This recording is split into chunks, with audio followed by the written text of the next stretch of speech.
remembers what happened last time? There was... I get it in bits and pieces. There was some information that was learned. Important information about Esteban, the Oni Merchant Lord. He's a real cunt. He is indeed. He has specifically entered into less than ideal deals. Deals that he should have turned against him in every sense and every way. And yet he always comes out on top due to the fact that he uses the thread of fate to weave and alter deals and circumstances to always go in his favor. He's used that particular item to become basically the most powerful merchant lord in all of Sigil. However, he has an extreme and incredible case of paranoia.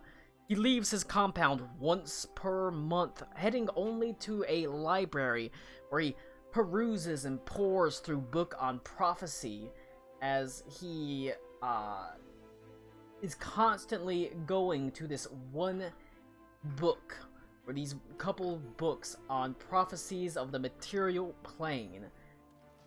He dwells on a drawing, one that shows a figure that seems to be wrapped and shielded by like tapestry. Form that is unseen to him. He worries about it, fears its approach, fears the fact that he can't see it. That's true. So that's kind of his deal. He's real paranoid and shit. Mostly stays in his compound. You are working with Heathcliff to hopefully get some sort of entrance into that compound, which is usually quite difficult to gain entrance to. Most of the time, he sends his merchants or his sort of employees out to do his bidding amongst the market district so that they might not traipse too many lowly commoners into his compound. But he does offer he does have stalls within his inner walls that cater to higher end clientele.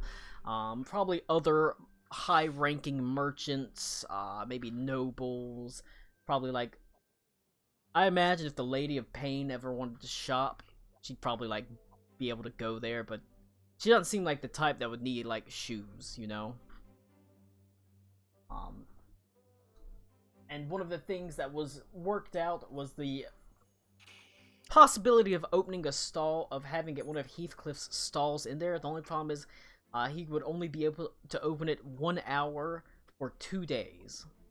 1 hour on 2 separate days. Colin, I'm pretty sure we actually finished planning. I mean, you've got the 1 hour on 2 separate days, but that's not breaking into his compound or finding the item. You're being allowed on the inside walls. I thought our plan was just to go in there in the time and then just raise hell. I mean, you can. I think we're gonna have someone raise hell on one end, and then me and Alan Cool we're gonna go like sneak around the other side and try to infiltrate. I think that's what the plan was, if I remember And correctly. Connor was inside, so like I think we came to like a pretty solid plan. Connor wasn't let inside the urchin place. Well, Yeah, he was. He was made into a guard or whatever. The guard. He wasn't let inside, but he was employed by them. Connor was at least thinking he was an inside man. How successful that ends up being, debatable, but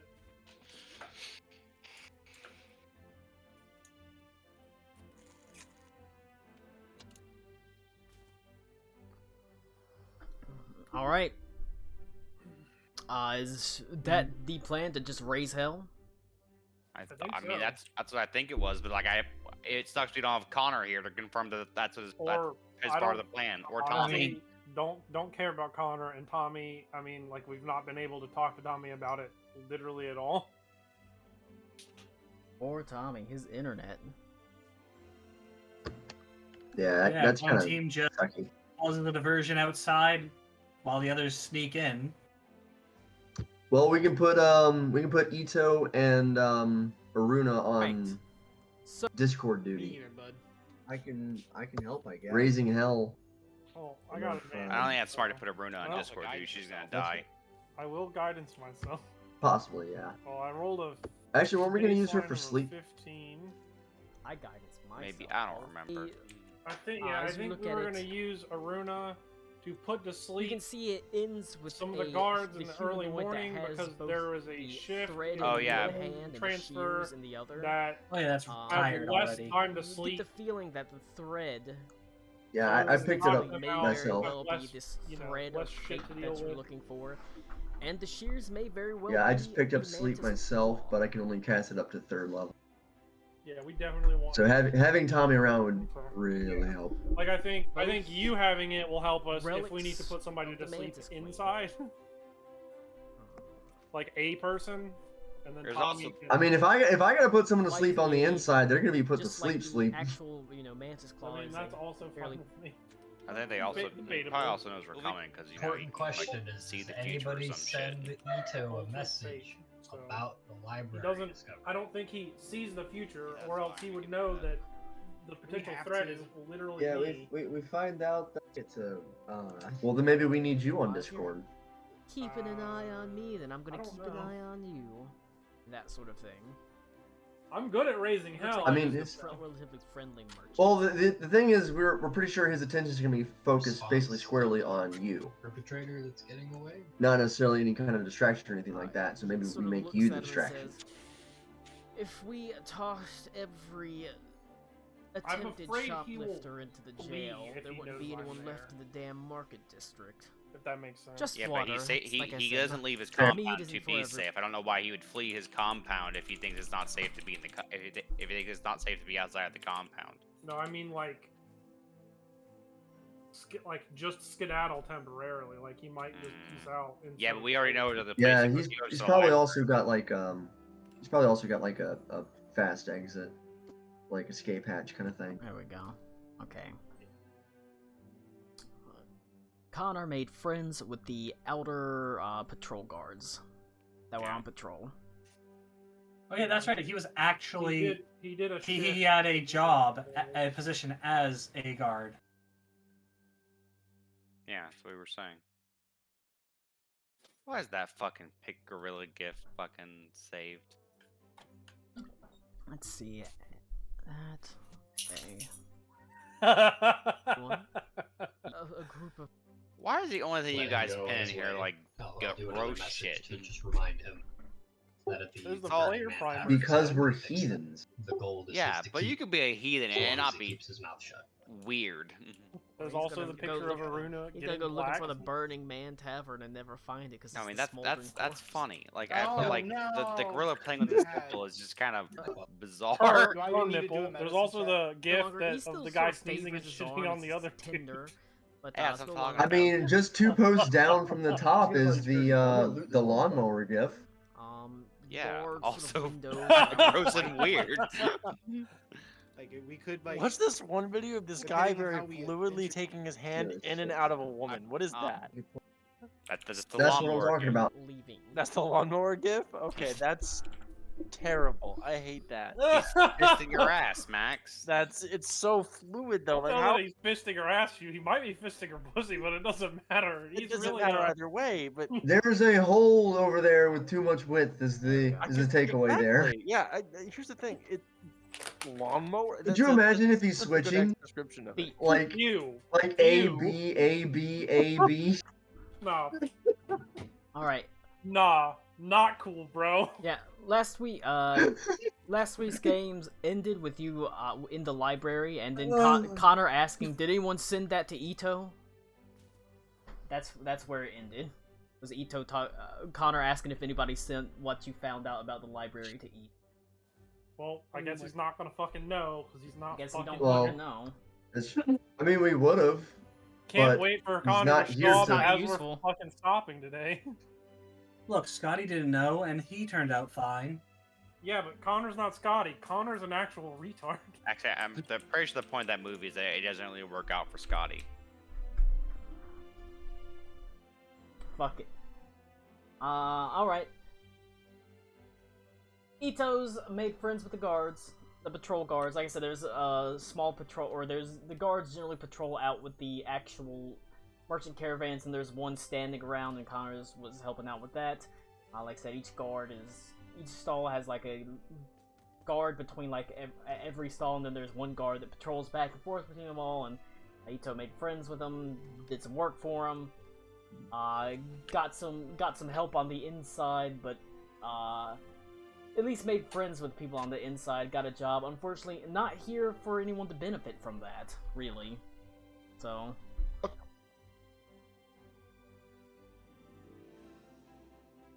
he opens the gate. It's just an open gate. Good. I walk in. Alright, you're inside. There's a large, basically rectangular compound that rises higher over the other merchant buildings. It's adorned with golden minarets that have beautiful inlaid jade upon it. Clearly an extravagant expense that causes it to stand out far above the rest of the merchant lord. For all his paranoia, for all his seclusion, he certainly does want eyes drawn to his compound. Within the compound, you can see it's sizable. It's not like the size of like a city block. No, it's like a park, essentially. Obviously, perhaps due to his seclusion, he has decided that he's gonna have a nice landscaping. If you can fucking afford it, you might as well pay the landscapers to do some really nice stuff. He's got all sorts of strange and exotic trees, all sorts of colorful flora and interesting fauna that dart in and amongst the various bushes, stopping every now and then. You see what appears to be a cute little dog about the size of a chihuahua with its face buried in one of the plants, and as you approach it, it spins around, revealing the head of a bee, its long sort of proboscis covered in strange sort of pollen as it moves from actual plant to plant, pollinating these bushes. I'm not sure if we're actually in here or Colin's having a fucking fever dream. A bird overhead lets out a beautiful sort of lilting musical call that sounds vaguely like an Italian bassoon. You know what they call a bassoon in Italy? What, Colin? Fagotto. That's what they call Connor in Italy. You know what too. they call you know what the plural of bassoons is in Italy? Bassoons? Fagotti. What? Fagotti. Fagotti. Alright. The grass underneath smells almost like spiced cake. It's an exotic and beautiful locale. And there's a beautiful running crystalline pond that seems to effervesce as if there's some sort of sparkling, almost like it's carbonated, essentially. It is a beautiful compound, and Ito steps back from the gate and says, "That's how we're entering."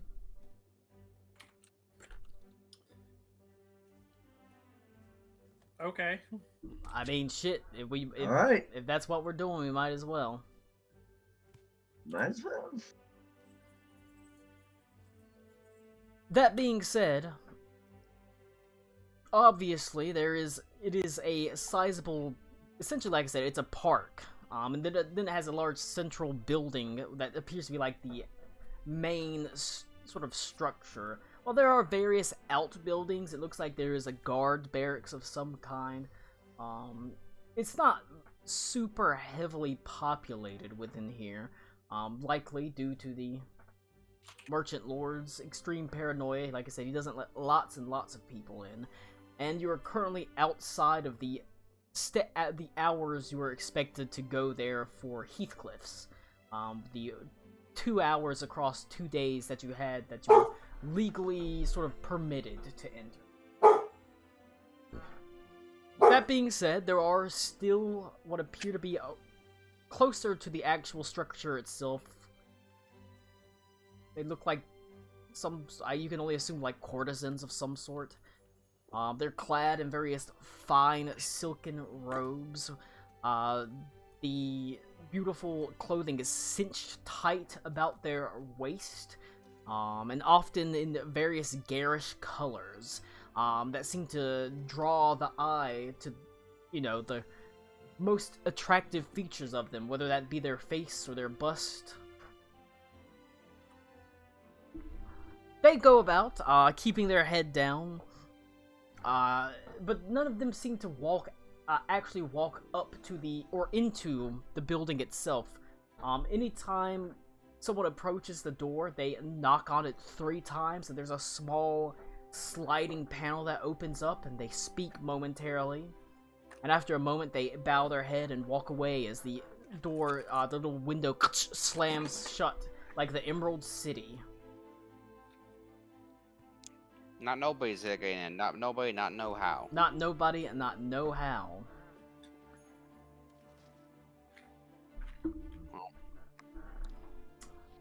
Now, I don't remember how they got in the Wizard of Oz, but I think we tell them that we have the shoes or whatever, and we're good.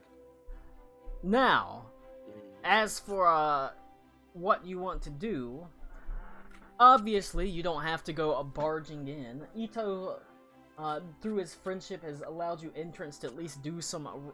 If you want to just do some more standard reconnaissance, you can. At the very least, you now know how they dress, or at least the high-ranking courtesans of his personal little court dress.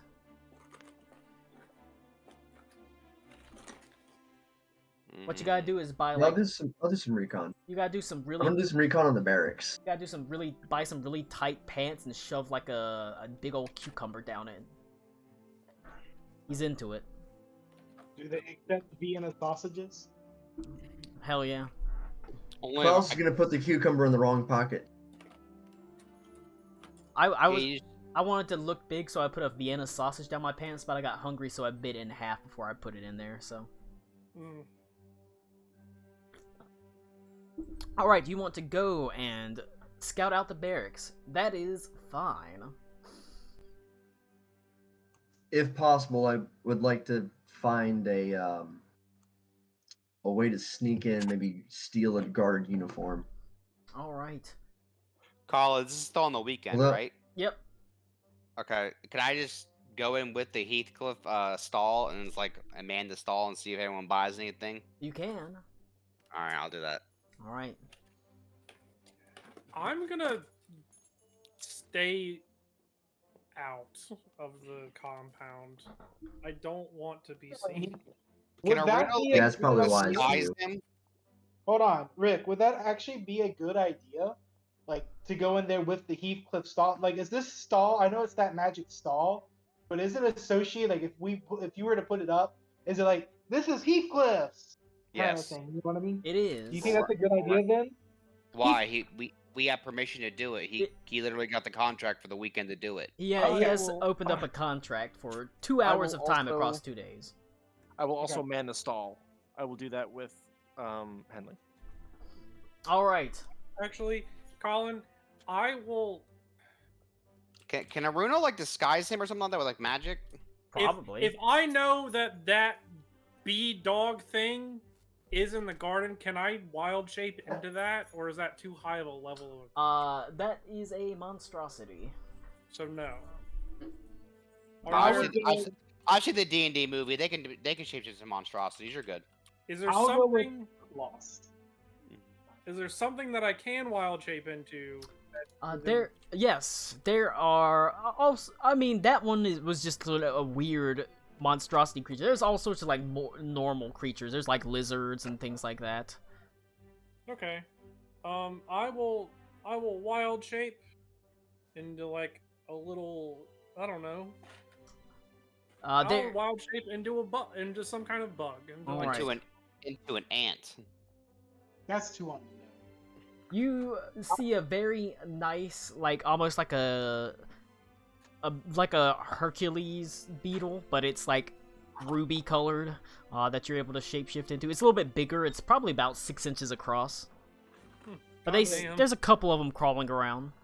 You better look out that there's no Japanese kids nearby. They might want to collect you. Oh no. Tell you.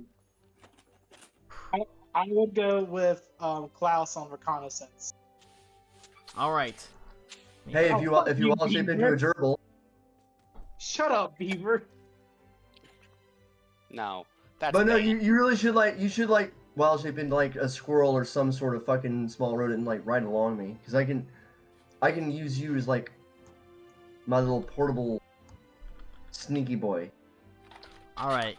We got Klaus and Look, words Karakwa. are hard, Cody. Shut up. We got Henley. We got Alec.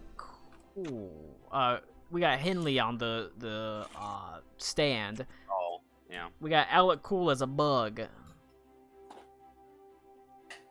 Bug in the road. They're getting good deals and I'm on stall. I can't do math. Or they're getting horrendous deals. Yeah. Who knows? That's half the fun.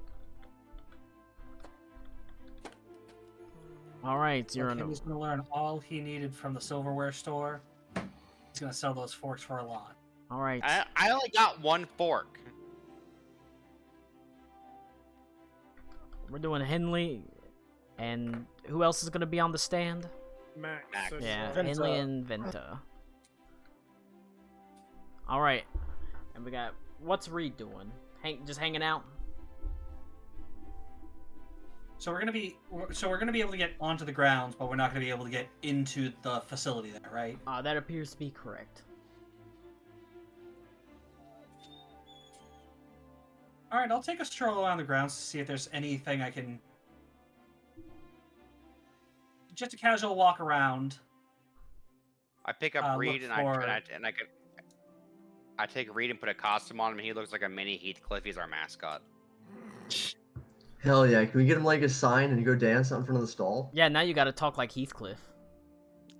But yeah, I want to see if there's any like weak points around the building itself. Look, please, you have to roll to flip the sign. Would that be an acrobatics, a sleight of hand, or an athletics check? It could be a performance. Oh my god! Athletics-based performance. We got a little. Oh my god. All right. I'm about to say, fuck it and turn this air conditioner on because I'm fucking hot. Yeah, dude, isn't it like 80 degrees? That's the nicest thing Colin's ever said about himself.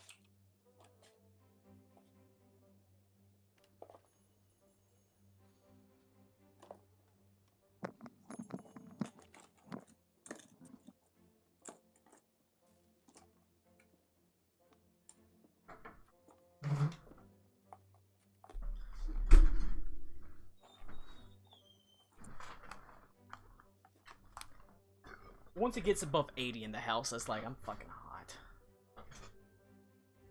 And I start sweating through my fucking shirts. You can probably almost see my fucking nipples on my titties.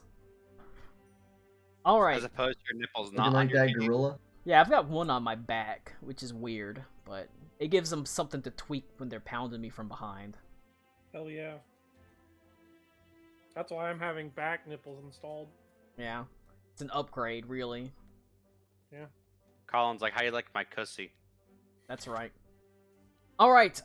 Klaus and Karakwa reconning. Oh, wait. Cody's making dinner. Alright. That's what good pussy Well, sounds like. is Karakwa coming with Klaus? Like, Yeah. okay, awesome. Yep. Cool beans. Let's see. We'll go with, who do I want to start with? We can start with Reed. He's pretty much doing his own thing. You walk out onto the grounds. It's quite... Probably to you, it's pretty nice compared to the rest of Sigil. which is sort of largely an overgrown, crowded, loud city. Here it's quite tranquil. There's the sound of sort of running water. There's the smell of nature, the call of birds. While they are unusual, to be sure, there's something familiar about all of it. It's for like a meditating, sort of serenity type of person. It's a nice change compared to the rest of Sigil. You take a stroll around the grounds and find,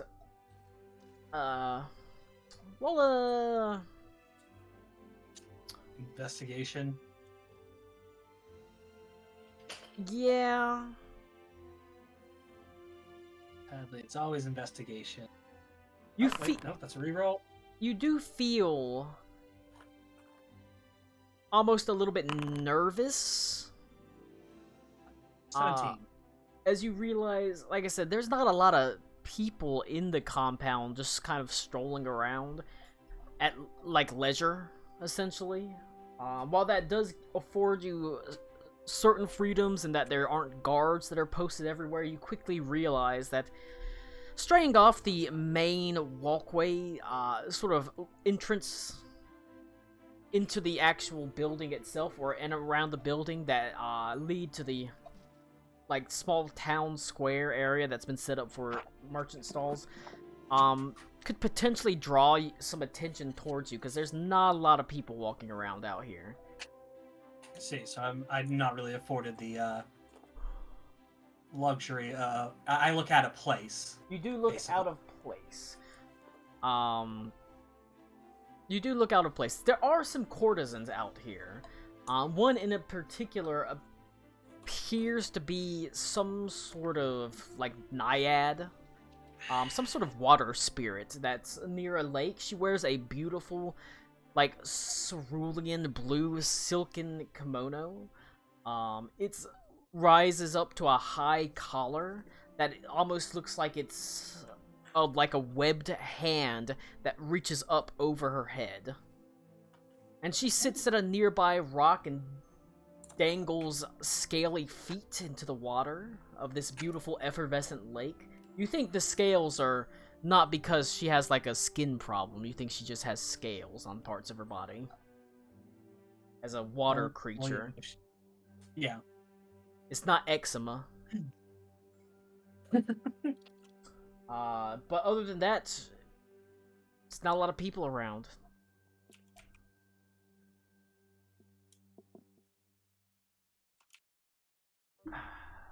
Ask her From about what I it. can see.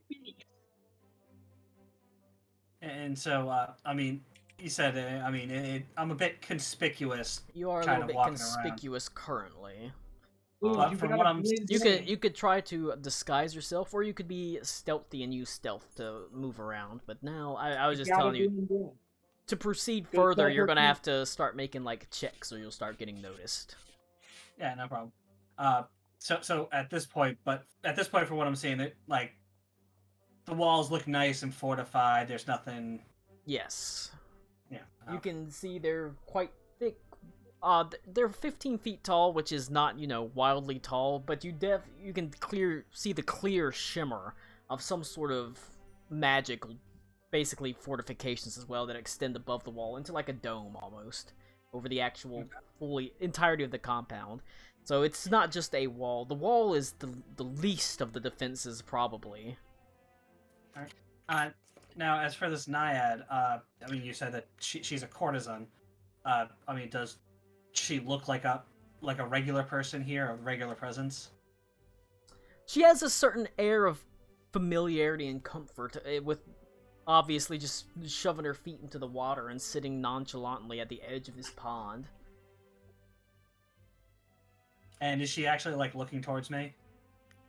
No, she's not really paying attention to you. She's mostly looking down into the water. It looks like she's looking at a couple of koi fish that are sort of swimming around in it. Is that the spot earlier that you were talking about that felt very, or is that just this general area? That's sort of the general area. So, okay, so the general area just feels like a very meditative place. Yes, the whole interior of the like compound park is quiet and contemplative. Well, you know, it's always nice. The river, or rivers and water features are always a nice place to just be able to become one with the area. So, is there another, you know, like a seat or a stump or something nearby? You can see that beneath a sort of beautiful maple tree of some sort, located right, that's granting little bit of shade essentially from Sigil's day cycle. It is right next to her where she's perched on the rock. It offers a beautiful sort of pastoral place to sit and look out over this small pond that's teeming with a beautiful little koi fish. All right, then let's do this. I'm going to walk up to her and start to introduce myself. All right, we'll just see. say, Reed's Riz. Whenever you approach, are you being stealthy or are you just coming up to her? I'm just gonna walk up to her. All right.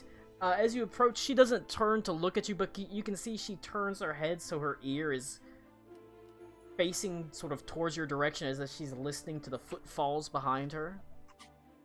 She says, "Who goes there?" Call her Milady. Pardon me. My name is Reed. I do apologize for bothering you while you are here. It's just that this place seems to be a wonderful spot for my daily meditations, and was hoping you would not mind if I did so. She smiles, and as she turns her head, she says, "Why, yes, even I can tell it's quite beautiful." As she turns, and you can see where there should be eyeballs. It looks like there's just scar tissue.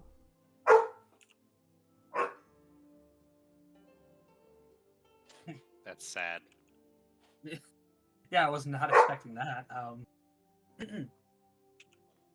Please have a seat. Well, thank you. And I'll go ahead and I will take the sit under the maple tree that you mentioned. Yours is a voice that I'm not familiar with. I know all the courtesans by voice and by footfall. Even more than one of them by smell, unfortunately. Reed will let out a little chuckle, but well, I myself am not a courtesan, and in fact, I'm quite new to the area. You could be. Me and my friends have actually started up a business and have been attempting to meet with the master of the house, which certainly has not been an easy task. Well, consider yourself lucky. He's not one you should want to meet. Sure, you've had your own interactions with him. Far too many. I'm really trying not to. Far too many. One is too many, but I have little choice in that matter.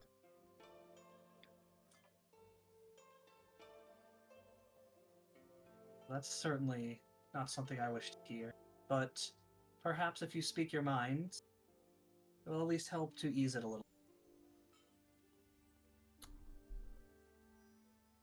This one is always willing to lend an ear to those. She sort of laughs and says, "Well, I suppose that is quite nice. You don't seem to have an air of deception about you. Quite the change from the other courtesans." And she, So she still thinks I'm a courtesan? I mean, she can't see you. She's blindly in love with you, Lou. The problem is that I, well, like most of the other things that Esteban holds dear, I am a seer. Which I know seems a bit silly considering what's happened to my eyes. But, I have a way of peering through parting the veil and peering at things that are often unseen. Esteban, quite a few of the courtesans that he brought on because they had this gift.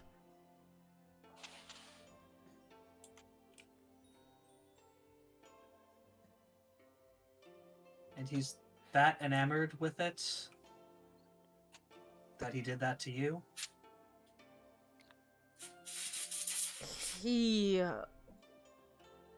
brings in seers hoping that they'll be able to see something that he can't, and whenever they don't, she sort of motions to her eyes.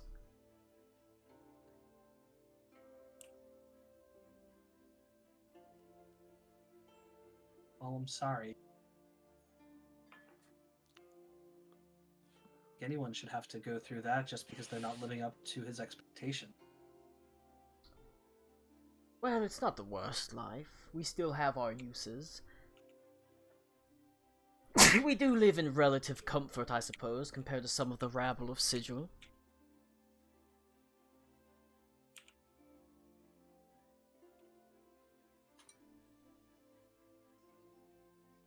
Sure, your uses are many and varied, but there is still no need for far. Well, even so, if you have any second sight to you, you might want to keep that to yourself. Oh, sadly, I myself do not possess such a gift.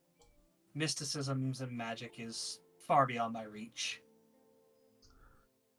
I wonder if, now that I've lost my first sight and only have my second sight, does that count as a first sight? I wonder how that works.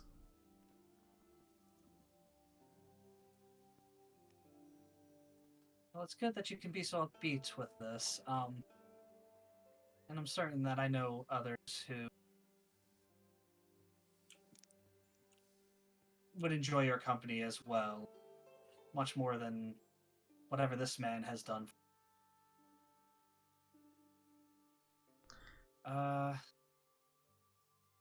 Think about it.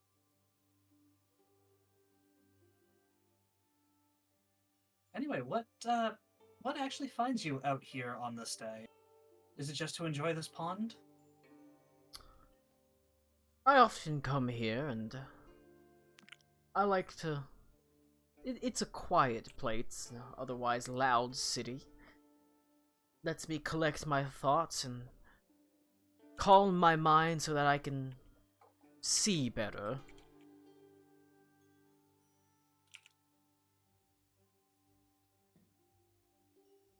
It's... Well, if I may be so... Oh, I should say, it's approaching Estevan's time of the month. what do you mean his time of the month? Don't ask a woman about that, Yeah. Lou. It's his period. He begins to bleed from his onigina, his onusi. Oh no.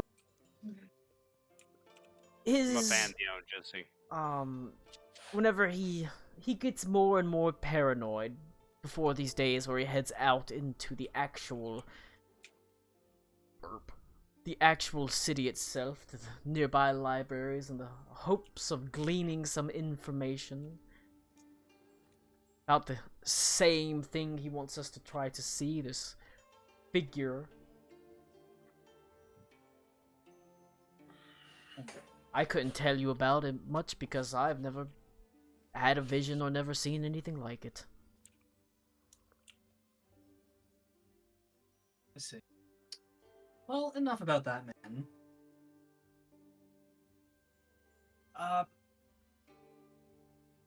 as I said, I'm quite new to this area. It seems that you know quite a bit about. You're quite familiar here.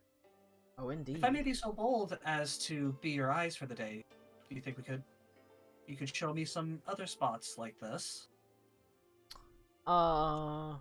She nods her head and says, I would enjoy that immensely.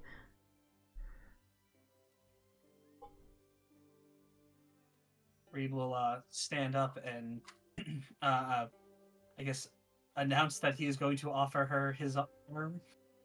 And she just sort of stands there.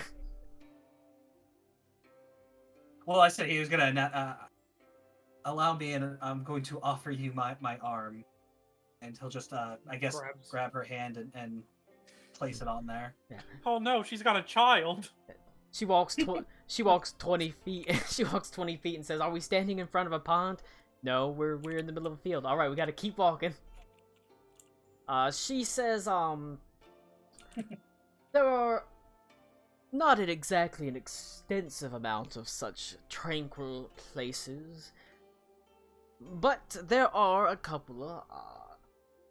I've always been a little bit more prone to the ponds and the little lakes, obviously. I like to get my feet wet, commune with the fish.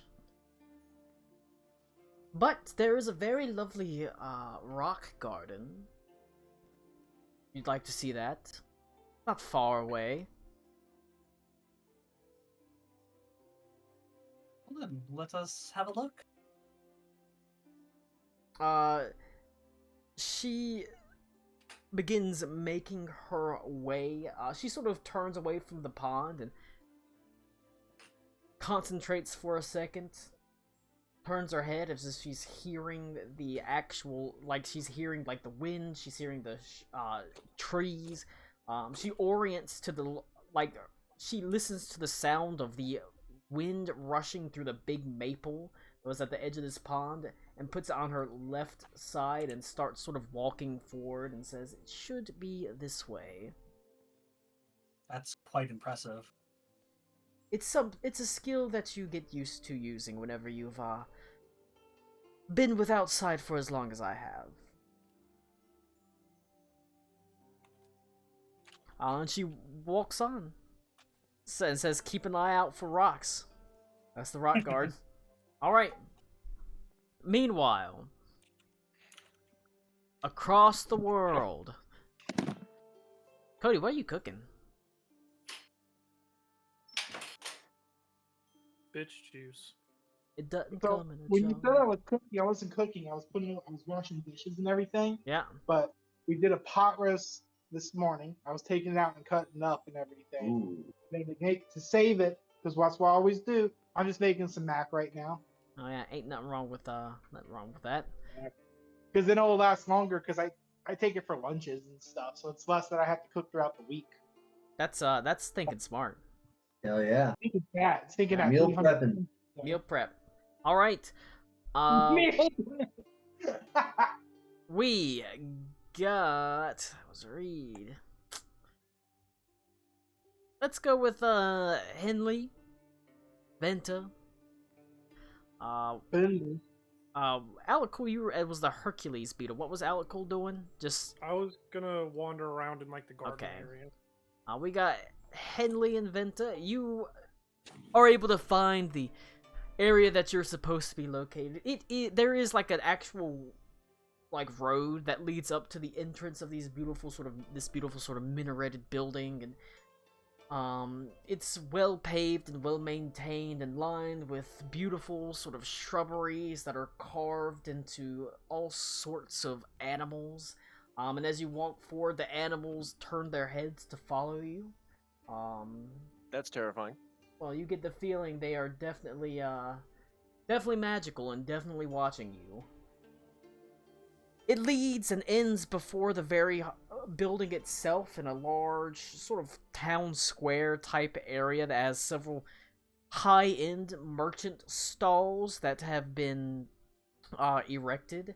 And within this much nicer actual like private market, essentially, You can see what appears to be a handful of Estevan's courtesans, but quite a few very ostentatiously and obviously wealthy people.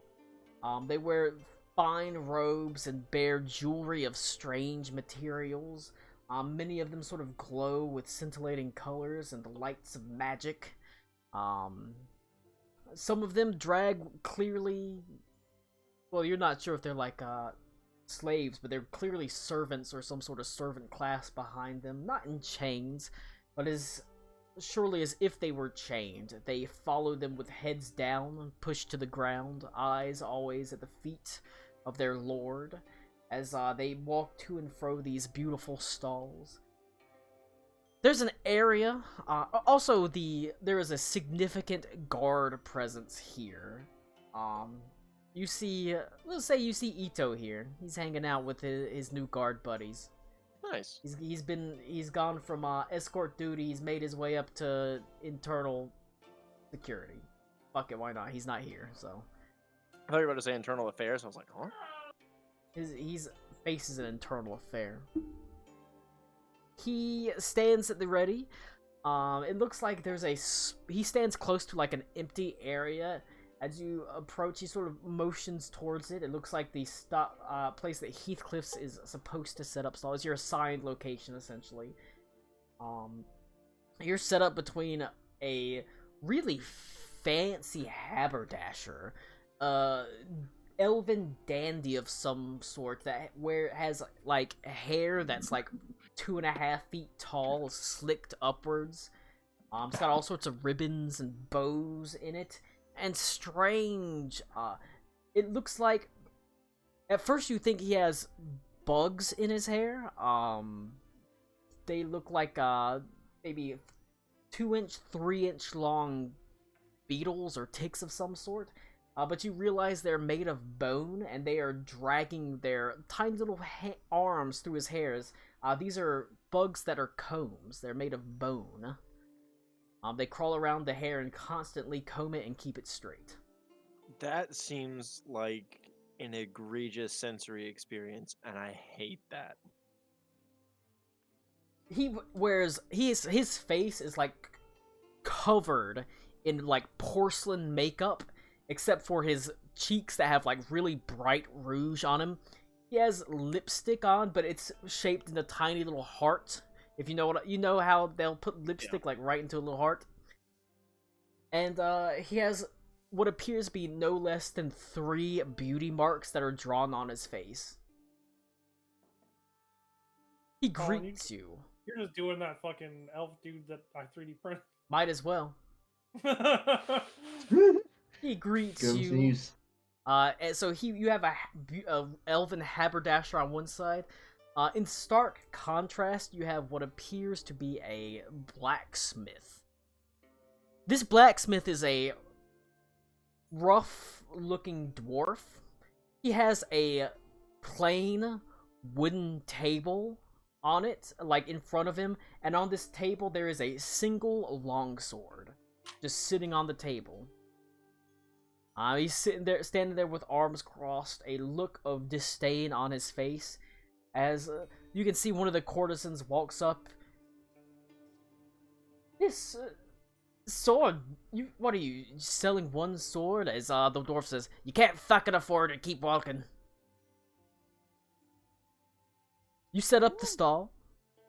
It quickly erects itself, and it's got a broad, much like Heathcliff's beautiful magical sign that looks like neon is above you, appears above the sign, and you got your shop set up.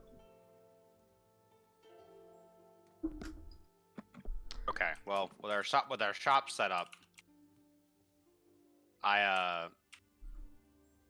Venta's bright, isn't he? Because he's an Asimir. No, I'm a half elf. I don't know why I thought you were an Asimir. I'm a celestial sorcerer.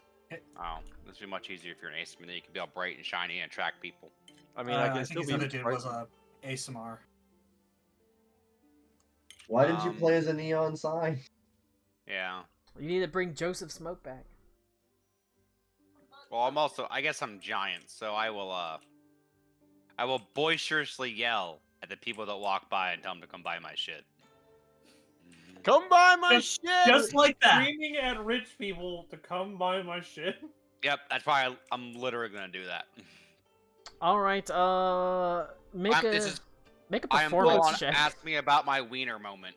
Make a Look, if make a you- performance check. It's to buy shit. That's why they got all that money. Like, Yeah. be upfront, be direct with these people. Well, I'm bad at these, so like we're going to. Can I do a strength-based performance check? You can, if you want to do something that is. What are you doing that's makes it strength based? Are you like lifting like a table? I'm screaming at the top of my lungs as I say on this table. Sure, why not? I mean, I would assume that like my lung strength comes from like. All right. I'm gonna flex while I do it. That'd be it, Colin. A 9. Wow. Hmm. It doesn't. Look. It doesn't. There's not a lot of people that pay much attention to you.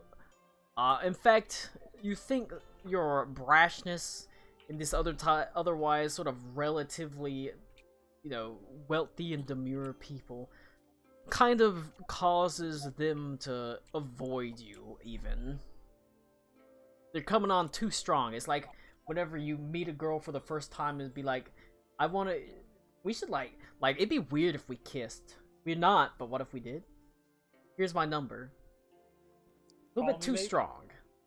After a little bit, I sit down, I look at Venta, and I go, "What's the point of being a fucking emperor if I can't make people buy my shit?"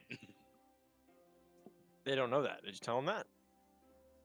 No, I could try that. No, that seems like a bad idea. Normally, people tell me I shouldn't tell people I'm an emperor because then they might try to rob me. I want the two of shit, you you're to roll a. Just give me a perception check.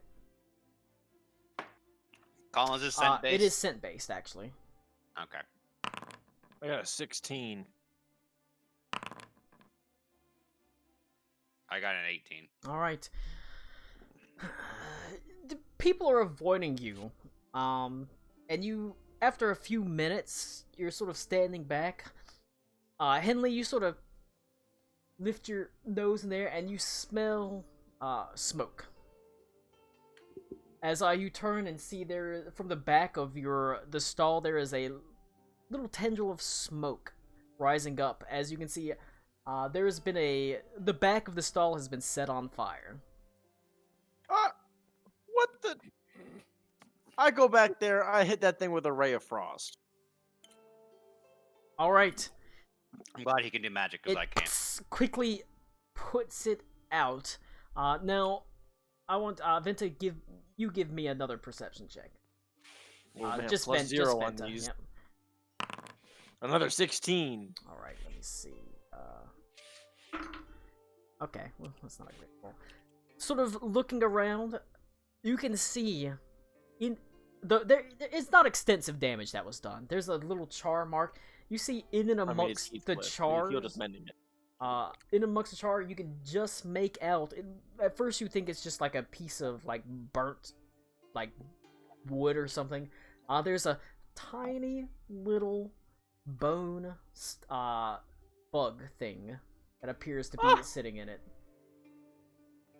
He tried to set the thing on fire? It's literally demon lice. I hate it. Oh my god, this is terrible.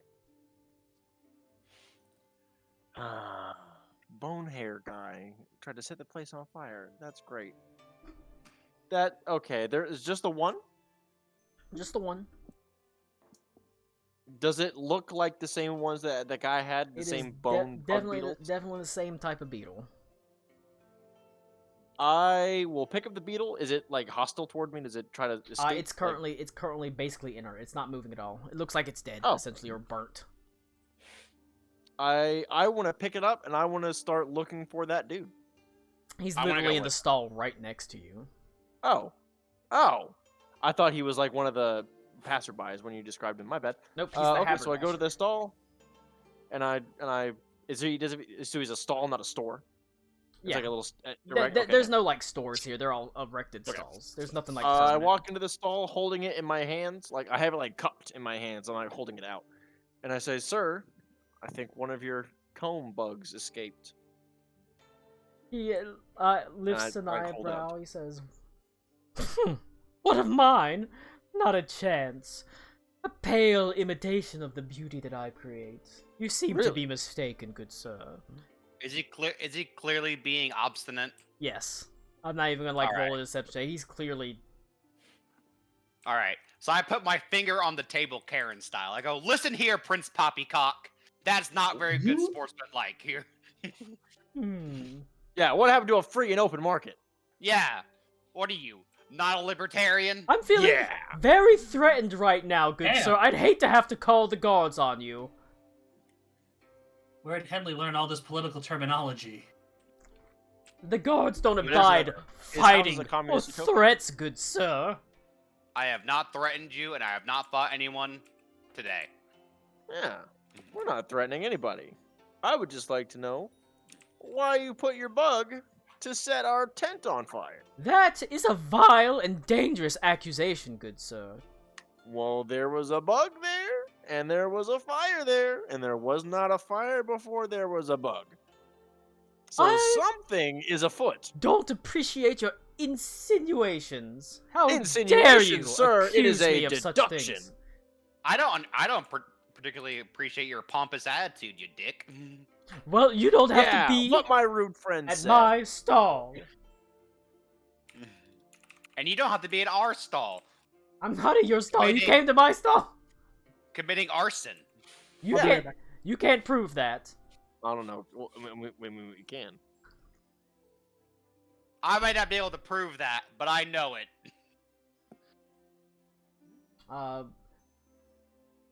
He sort of shakes his head and he says, "Well, good luck with that." Thank you. And I go back to my stall.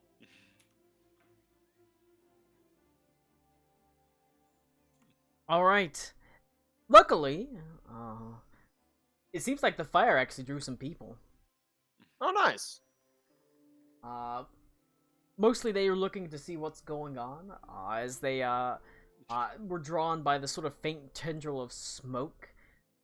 Just a couple, but they look on. It looks like a single courtesan, and some other merchant, probably a lower ranking merchant lord, but they look at your wares as one of I them. tell him I got literally everything, I think. Yeah.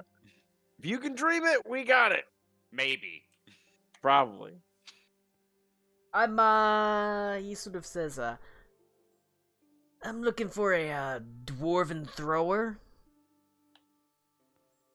Do I have a dwarven thrower, Colin? Does the tent come with like an encyclopedia of what Heathcliff does have? Or can I just look that up? Everything. It directly connects to Heathcliff's inventory, so literally in everything he has. I pull out what he asked for. Alright, it's a little bit awkward. To pull out an item from Heathcliff's, you basically have a storage cabinet that you can open, and it sort of opens up into a small area of Heathcliff's where you are able to pop your head in and ask, essentially, Heathcliff. Because he obviously, within his own domain, he can be literally anywhere and everywhere. Whenever you pop your head in, he says, "Dwarven thrower, huh? Are you looking for the weapon, or are you looking for someone that can throw a dwarf?" I lean out and ask him, like, you looking for a person or a weapon? Which I suppose both could be weapons. He A sort of dwarf is a rather dense object. He sort of pauses, and he says, "The weapon." I tell It's like, Heathcliff. I kind of like where your head's at, but I actually need the weapon more. I say, the weapon, he thinks. Heathcliff He seems pretty sure to me. nods his head and quickly appears with a large warhammer, made of what appears to be mithril, studded with jewels. It seems to vibrate with magical energy. This is a very... You can just feel in your hand that you're holding a very powerful weapon of some sort in your hands. Even whenever you touch it and grab it, Heathcliff kind of hands it to you nonchalantly, but as soon as you touch it, you hear a voice in your head that says, "I'm ready to go. Throw me. Toss me." Toss me. No, thank you, Justin Orland. Toss me. As you sort of I reach go, out. Heathcliff, is it supposed to talk to me? Oh yeah, that's just the sentience in it. I don't like this. I mean, it's, How much do I charge you? that'll be 250,000 gold pieces. Okay. I go to the man, I go, it'd be 250,000 gold pieces. But I'll make you a deal. If you can prove that that man next to us set our tent on fire, I'll give you for 200,000. He sort of scratches his chin and he says, 150,000. I think for a second, because I have to think about if that's more or less. And then I go 175. Deal. Okay. Alright, So I'll hold on to this until you can come back with proof so that he can be escorted out. but don't sell it until... I won't. I give it back to Heathcliff. Alright. What, you giving it back already? I'm making a deal. Let's hold on to it. I love deals. Me too.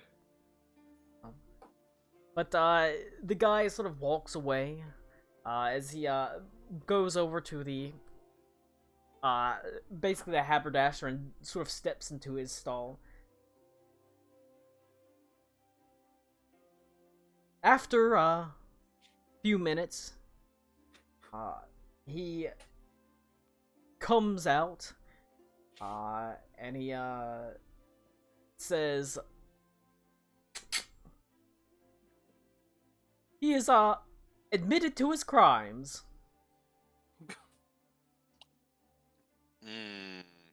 You can see he's actually packing up his stall.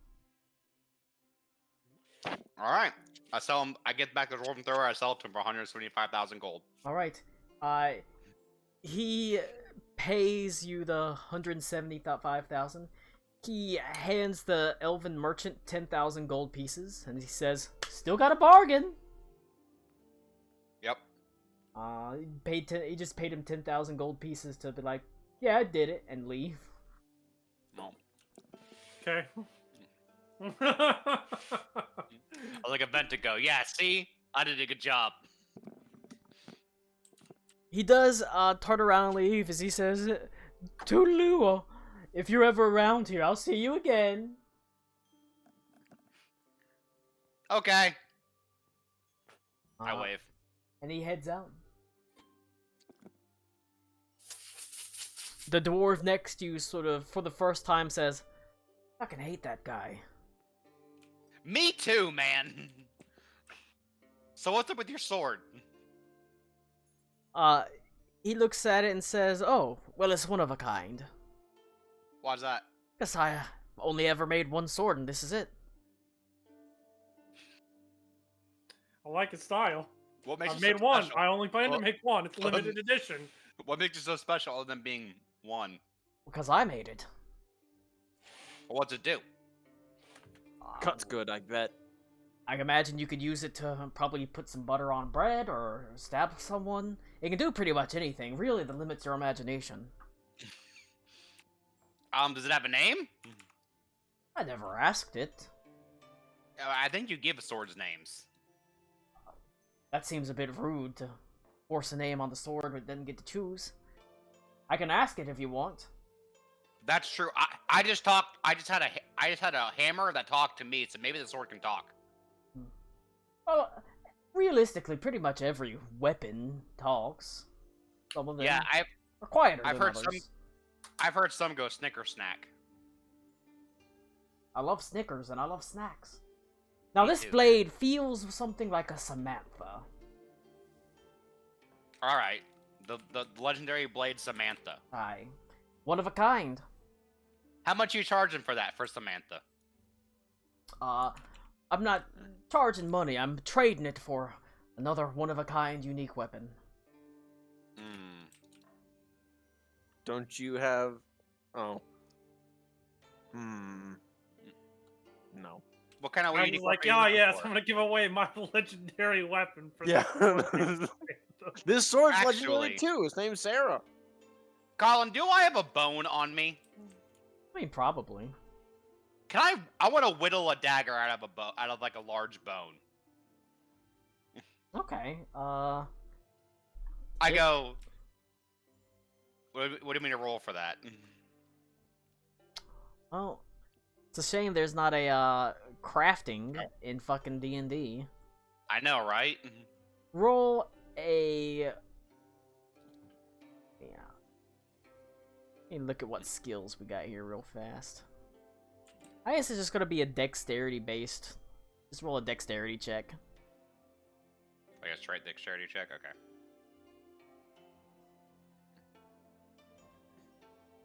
Could be a dexterity. Yeah, dexterity check. Just make it straight dexterity.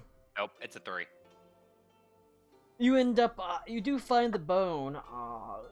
And by the time you're done with it, it's more like a toothpick. Hmm. Well, I was gonna try to trade. I was gonna make a one-of-a-kind weapon and then trade it to him, but He looks at your toothpick and says, "What's its name?" I'm feeling Timothy. He says, "Well, it's lovely to meet you, Timothy. This is Samantha." Maybe they should get married. You know what? I give it to him. I go. Now it's even more special. Now you can sell a pair of friends. You can see, as soon as you do that, he says, Ruined my gimmick. he sort of shakes his head and says, "Well, now I have to sell them together, because if they're friends, you can't fucking tear them apart, right? So now I gotta get rid of 2 one-of-a-kind things." Every that would good just be sword mean. needs a good parrying dagger. It's not a parrying dagger when it's the size of a toothpick. It is when you're really, really good. John Yeah, Wick could do it. That's Yeah. it's a blade for a skilled warrior. Yeah, but now they have the power of friendship. They're stronger. What are you selling? I don't know. I've shown you my Liter- goods. Literally anything. So he nods his head. Almost anything. You don't have a Samantha. I go, Heathcliff, do we have a Samantha? The hell's a Samantha? It's a sword made by a dwarf. We got lots of swords made by dwarves. Yeah, do we have one named Samantha? Not that I know of. Does Oh. it seem valuable? It, It's one of a kind. yeah. The dwarf who made it says it is. And I have no reason not to believe him. Well, we know because he made it. He said it's one of a kind. He's only going to trade it for another item that's one of a kind. That sounds stupid. Well, I mean, No deal. Heathcliff, you literally trade in stories. Ask him if he wants a job. He's a hell of a salesman if he convinced you it was worth anything. Heathcliff, not to put myself down too much, but that's not much of a feat. I mean, he's in there convincing people it's a valuable weapon because it's one of a kind because he made it. I appreciate that sort of initiative. Alright, that's fair. I look out, I go, hey, Mr. Dwarf, what's your name? He sort of pauses for a second.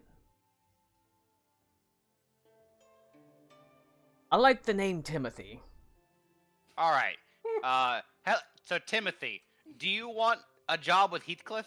He thinks you're a fine salesman. He likes your gusto. He looks at them at the your Star Market stall and he says, "No, thank you. Sounds like a bunch of wholesale crap." Yeah, that's fair. Heathcliff, we said no, you're a bunch of wholesale crap. What? I'm just... Hey, don't shoot the messenger. Yeah, this is what he's saying. What a jerk. That's what I'm Heathcliff's saying. hands comes out of the fucking stall and starts choking you. What did you fucking say? Just shakes his head. What a jerk. I hate that Yeah. guy. Yeah, what a Kyle. Well, he says, hold on now. Let's not. Nobody deserves to be called that. That's a little bit too extreme. He's an asshole, but he's not a Kyle. But yeah. It's gone absolutely nowhere, but it was an interesting aside. I was just trying to keep people here so they have ways to look around. You I was literally running interference. Eventually, you do have a few people that come through. Well, Colin, if I'm not very busy, can I just sit in there? Do I pick up any information that I hear? You are able to, you also learn that, there's going to be, the Oni Lord is going to be departing to, they talk about how he's going to be departing for his monthly trip to the library. Do we maybe oh, keep going. You hear a tale about, basically, yo, they got a new guard up in here. He's a real bitch. And they point to Ito. I just laugh. That's funny to me. If he little cunt don't want to be here. Ain't But that right? it's mostly people sort of just talk about random stuff. They don't really you don't really glean a lot of information from it. Colin, I try to buy the Green Lady's Resolve off of Ito so I can sell it for Samantha. He's willing to trade Samantha for the Green Lady's Resolve. Hell yeah, brother. Alright, Ito gets a plain long sword. Like, well, should have been here. Best deal I ever made. Best deal ever. Okay. That's just what you overhear from, like, not from untargeted seeking information, just stuff that you overhear. There is quite a little bit of interest in Timothy's sword, but unfortunately, nobody's able to offer something that, like, he's willing to part with it, because everyone's, like, going up and offering him money. He just kind of shakes his head. Much to your dismay, he does initially look like he starts packing up as he complains and says, "Nobody can ever afford my fucking Samantha." Max, do we have the tentacle still? No, I gave that.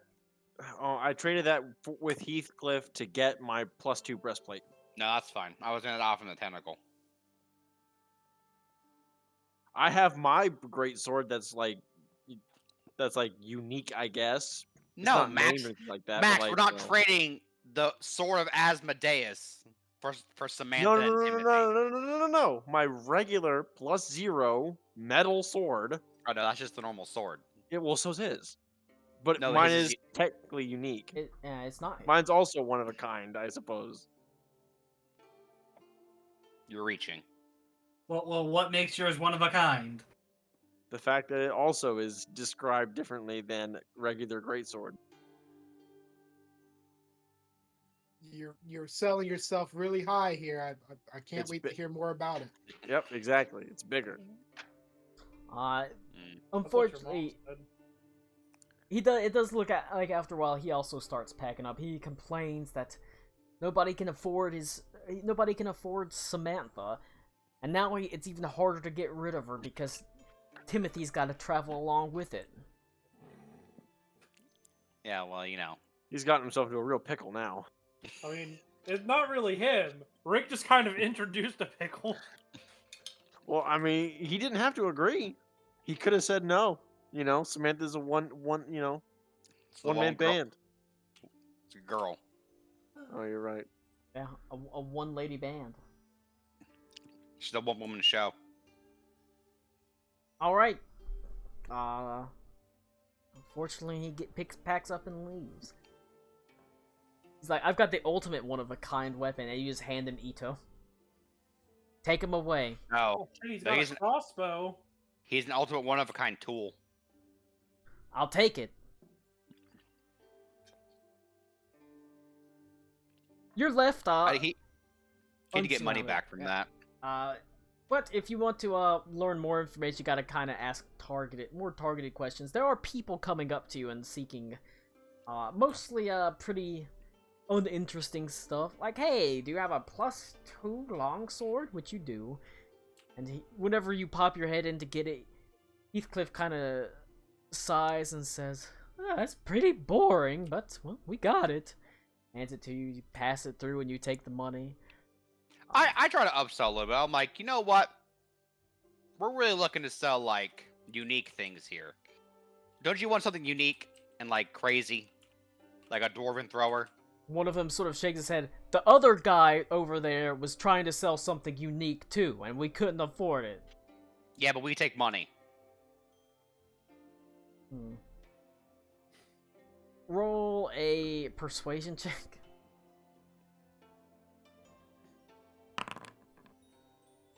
A 6. Just wrap up the +2 longsword. Okay. I'm sorry, Heathcliff. I'm trying. Can I get that +2 longsword in a doggy bag, please?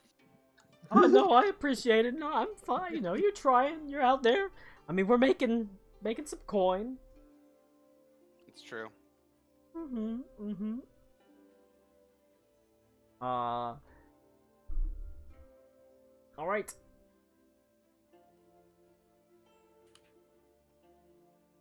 I'm sorry. I feel bad now.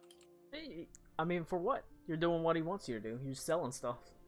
Yeah, but I'm not living up to Heathcliff standards. I mean, you sold a dwarven thrower for. Money. You're already doing, but you're doing better than Kyle. That's true. So you're really a step above the lowest employee. I thought Kyle was the highest employee. No, he's always the lowest employee.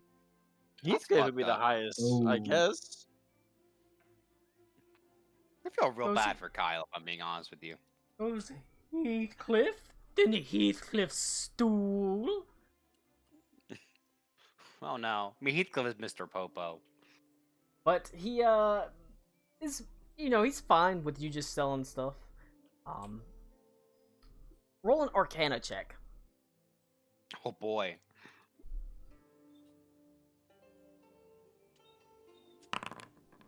A 17. God damn it! You can see, whenever you pop your head into Heathcliff's, you can see that he's got his items.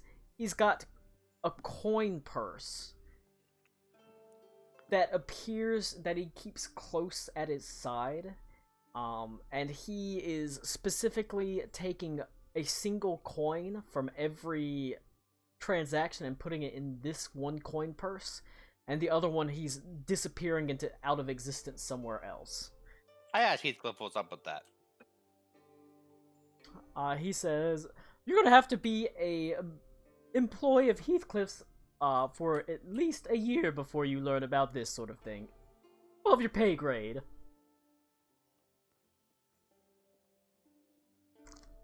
Heathcliff, do we get a cut for selling all this stuff for you? Your cut is being allowed entrance in here. I mean, yeah. That's true. That's fair. But I'll give you 100 gold pieces. Oh, thank you, Heathcliff. That's really kind of you. The money doesn't really matter that much to me. Wow. Now I feel less respected now. Why doesn't the money mean anything to you, Heathcliff? Say what? Why doesn't the money mean anything to you? Oh, I've got money. I know, but okay. He's got like intergalactic fuck you money.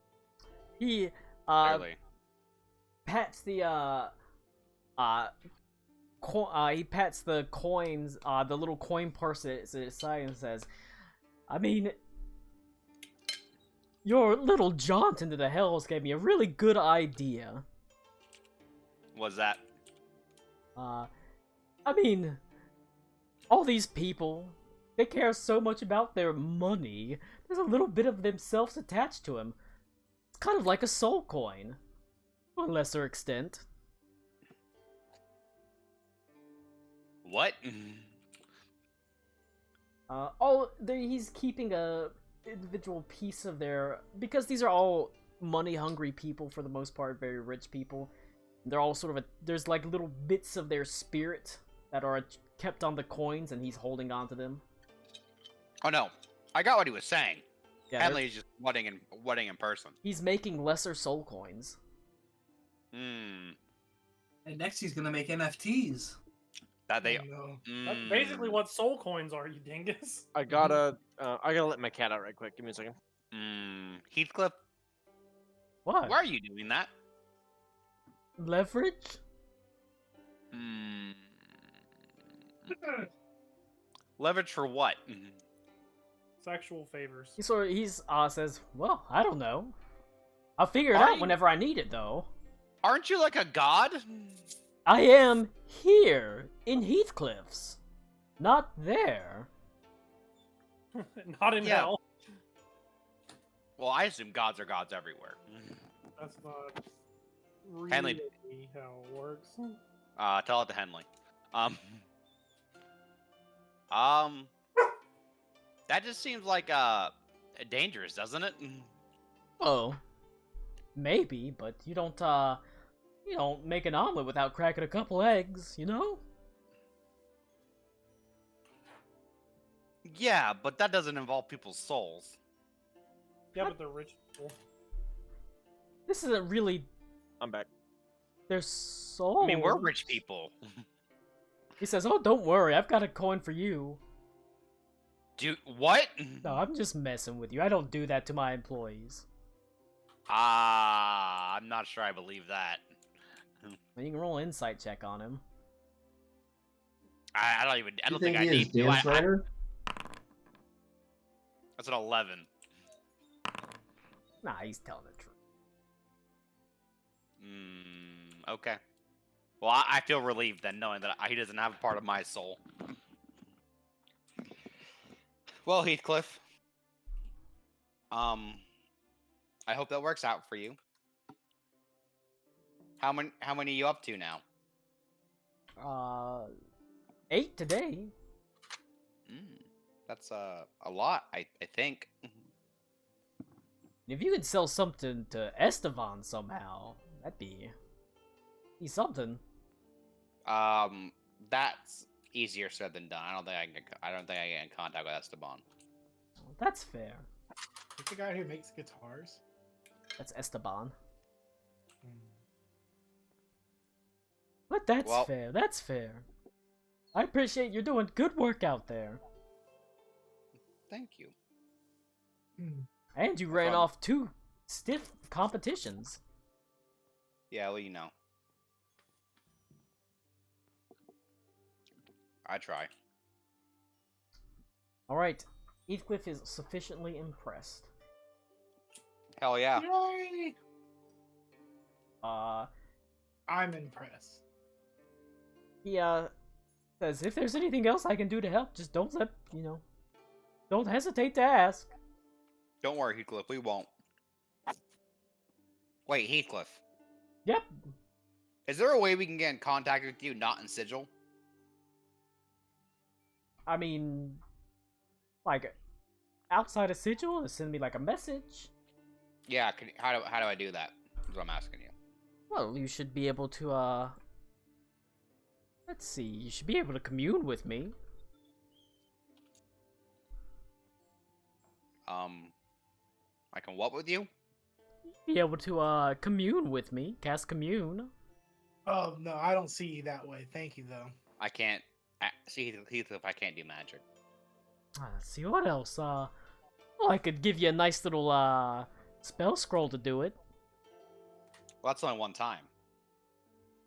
Sure. But how Do you many know how times to do you have to scroll? talk? I guess I could give you like a cell phone. A what now? A cell phone. What the fuck? Sure. What is that?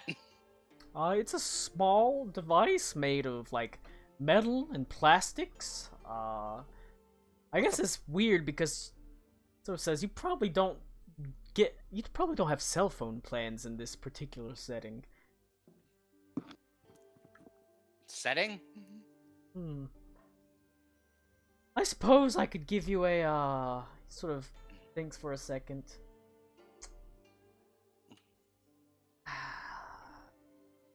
Some sort of item. Maybe Yeah, that might work. it says some sort of I've got just the thing. He disappears and it comes back and he hands you like a cash register, like an old-timey Wild West cash register. Alright, just pull the handle. Ching! And it opens the drawer. Alright, and then you can write a message and put it in the drawer and close it, and it'll come straight to me. That's amazing. That's really neat. Thank you, Heathcliff. Like, what's a cash register? Don't worry about it. Yeah. I don't even question what the fuck it is. Alright, then I can send you a message back. Alrighty. Well, I'll keep in touch. You could also put money in there. I don't think I want to do that. He sort of shakes his head. I don't know, it's a pretty safe place to store it. I think it would go straight to you. I mean, you don't know that unless you try it.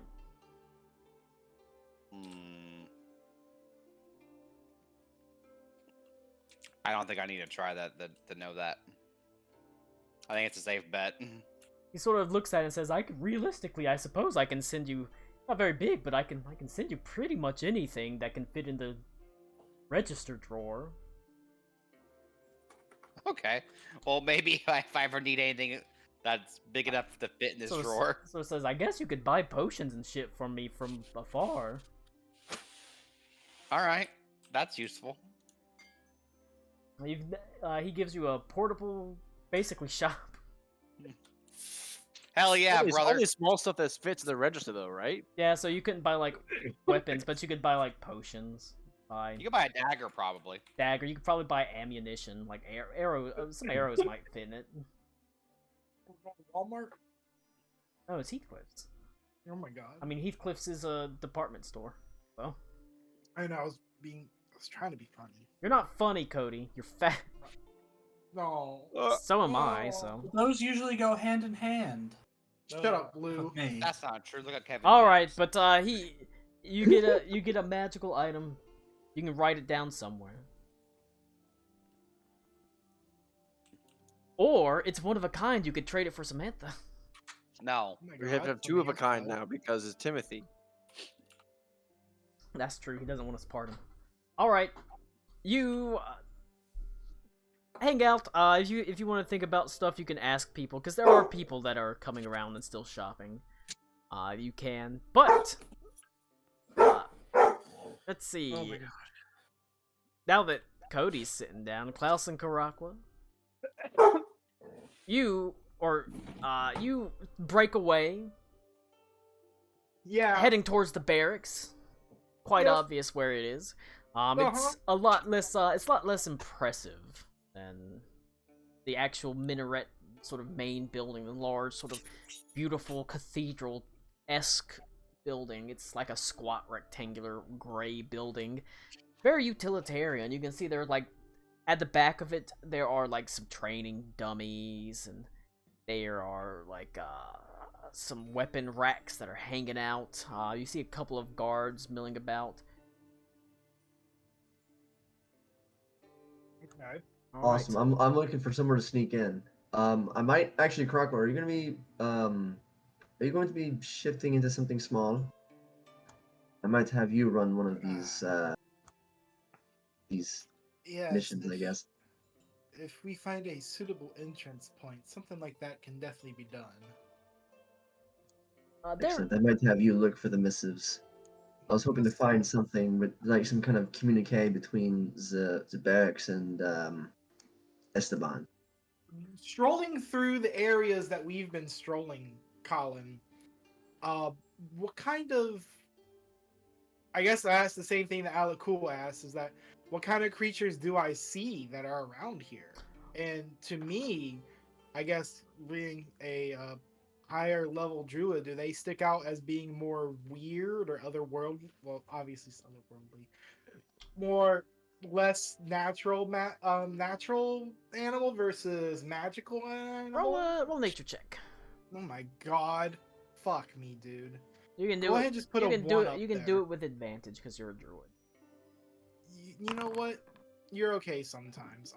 Still rolled a 13. I got a 25. That's not that bad. There's quite a few natural animals here, but there's even more just weird animals, and you can see there's a lot of them. It looks like weird experiments where they've had creatures jammed together, like spliced together creatures made into Like chimeras or something? yeah, kind of like I said. That chihuahua with the bee's head wasn't fucking normal. Sure. I guess that's fair. The fuck? Alright, we can keep going with this as long as there's no fucking girl being combined with a fucking dog. Don't worry about it. You see, you're standing there. You see a human centipede. That's kind of Oh odd. god. Estevan walks outside. His feed her. But there's a lot of animals, but there's all sorts of weird, exotic animals. Animals that have been, like, joined together, like, in unnatural ways, clearly. Sure. Fucking chimeras. Yo, could you Experimentations actually of some wild shape sort. into a spliced animal? That's an interesting question. They become I don't know if there's an answer to that. monstrosities at that point. I look at him and I say, no, once they have been changed and altered like that, they're no longer connected to the natural plane of existence. They become something else. That's not something I can do. Interesting. Well, I mean, even a black cat can be seen as inherently magical. Maybe it won't stand out to you.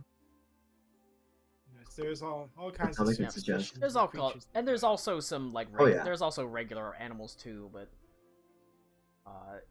it's just there's black some weird cats shit. and regular animals. Yeah. As for entrances into the barracks, there are indeed. It's not. You don't really even have to go looking that hard. It is indeed. There's some pretty sizable windows, multiple doorways. It itself is not all that secure because it's secured within the compound's walls, so it doesn't have to have particularly Yeah. strenuous security. So there's Sure. quite a few very easy entrances, and they're not even guarded or anything. There's not like bars over the windows Hell here. yeah. Hell yeah, I'm gonna find an empty room to pop the window open and climb into there. Yeah. When he mentions that, Yeah. I ask him, since he has a better sense of arcane workings, if he can sense any sort of like anti-magic fields or any kind of like magic restrainments or magic Ooh, or like protection alarm or things. something. Yeah, That would actually be good. I have a somewhat better than most connection to that, but especially you should be able to detect something like that too. Maybe I could use a help Yes, help. action to give you advantage on your Arcana roll, if that would be an appropriate roll for that. Sure. Perhaps. If hypothetically speaking, if we were playing some sort of game that involved dice roll, That's a crit. 27 Arcana. All right. wow, your Arcana is actually just a +7. He I have Yep. a +6. technically he always It's mostly he always has advantage on Arcana checks I too. guess that's right. Yeah. All right. yeah. You on the bright side, that 20 means that it's not the Redeemer that whispers in his ear. Damn. Because if you weren't helping him, it would be the 20 from the Redeemer, so the Redeemer would get to shine and be like, Oh yeah. "This is what it is." You know, we can't have that. Dumb idiot. Fucking bad guy. You stupid. Get out of idiot. here. You Rinky dinky. the actual barracks themselves, not a fucking hint of magical stuff on like alarms on it. Like I said, since it's inside the compound and the compound walls themselves are so heavily guarded, you can tell. You you can tell there's tons of magic all over the walls, the outer walls within, because it's like the outer walls are so secure. Right, They don't yeah. have particularly strenuous security measures on the barracks. So Gotcha. there, you don't see any like alarm This must be a spells. There's cakewalk. no locks or anything like that. This might be easier than I thought it was. Holy shit. On top of that, due to the relative wealth of Estevan, the actual guards themselves live in pretty significant luxury comparatively to other guards. It seems instead of all being crammed together like in bunk beds in a large common room, it seems like there's like rooms of 4 beds, private rooms of 4 beds. Hell yeah. Jesus. Not the most sizable rooms, but they're private. The beds look fairly comfortable. They're not simple cots. There's art on the walls. The air smells of fresh baking bread. It's a nice fucking barracks. This is the Rolls yeah. This is the Rolls Royce of barracks. This is the Rolls Royce of military injunctions. So Krokva, how keen are you on just looting? Because this is giving me an itch real bad. Hmm. I'm still got my eye on the prize. I mean, I know what I'm here for, but I mean, if I can take something else, I'm going to. Be aware that it does not compromise what we are here for. Oh no, that always comes first. In fact, I'm gonna actually we're not in that place yet, are we? We haven't broken it. You haven't quite broken in yet, but you just sort of scoped out and saw there's plenty of rooms to get into. It's quite private. It's quite gonna be. Okay. The rooms themselves, like I said, are private. Going around, you see there's a couple of them that are occupied. Looks like people that are either off or perhaps resting, like they work overnight. So there's a couple rooms that are occupied, but for the most part, it's not too hard to find one of these little 4-person rooms to crawl into, slide into the windows, essentially. You still need to be roll a stealth check, but it's a stealth with advantage. Hell yeah. Because I can't get below a 27 on stealth, by the way. God damn. Be aware that 34. 34. Okay. All right. You don't think Sneaky anyone boy. hears you. Gosh dang. You doubled your roll. It's true. Right? I love being sneaky snake.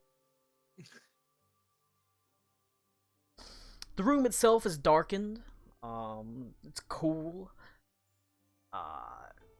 The beds are made, and it looks like they haven't been slept in since the previous night. So it looks like there's not been anyone in this room for at least a few hours. All right, I'm gonna check like dresser drawers. I'm gonna look for uniforms. All right.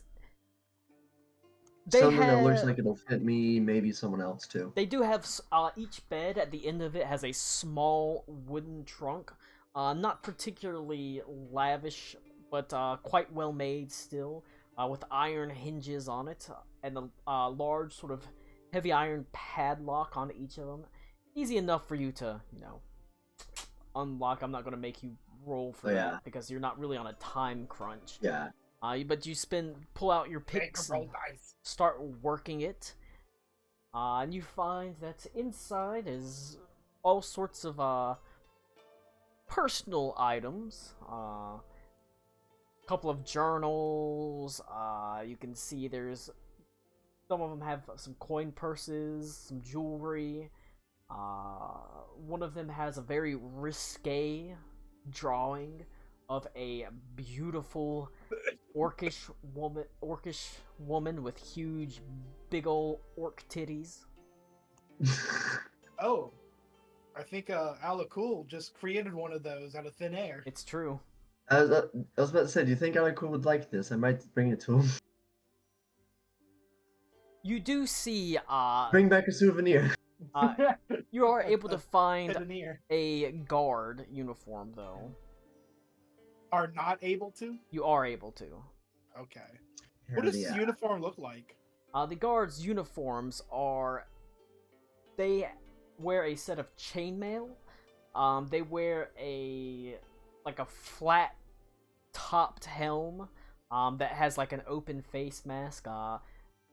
They wear like a tabard over their chainmail that has this Oni face on it. Color seems to be purple and gold. Okay. Yeah. How many do you find? You only came across one amongst these belongings. It was mostly personal effects. Yeah. I was mostly just looking for something to fit me real quick, and then who else do you think needs one? I know Ito's already got his kit, but he's not going to be infiltrating, so Yeah. you might need one for someone else. Who are we? Who do you think? I'm trying to think who would be best suited and not the most standoutish. We're kind of a weird band of freaks here. It could be determined doesn't matter. later. Let's secure it for now. Okay, I'll find what I can. I'll look for another one. One that I think fits. Just get an average, I guess, size. Well, One size fits all. Yeah, obviously. with a little bit of Yeah. alteration, Yeah. both magical and mundane, we can make it fit. Wunderbar. Yeah, it'll magically find a way to fit you no matter what. You know Hell how it is. This is game convenience. All right, so I'm gonna go steal me another one, and I'm ignoring all the little trinkets that are in the chest, but I might flip through some of the journals just to see if there's anything pertinent relating to like movements or what things that are going on at the what's the word?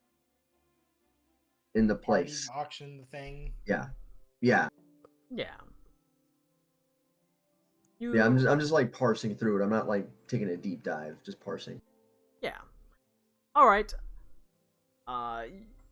Initially, you find that it's not like everyone keeps a journal, but you do find one that is written it's a fairly tattered, beat up journal with a sort of cracked black leather cover. Whenever you open it, it's written in what languages do you speak? Well, I speak common, primordial, thieves' cant, and I have tongues. All right. You sort of look at it, and it is initially kind of like, the fuck is this shit? It's like squiggles, essentially. You have to sort of really focus on it. But you are gonna have to cast tongues. It's not in your primordial common or common. Okay. All right, I'll mark it.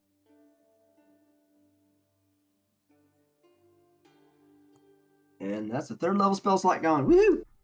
you did it. Let's see what it says.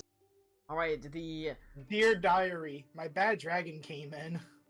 yeah, the squiggly lines take shape, and you realize you actually just had dyslexia. Oh no! You can't escape these problems even in the game.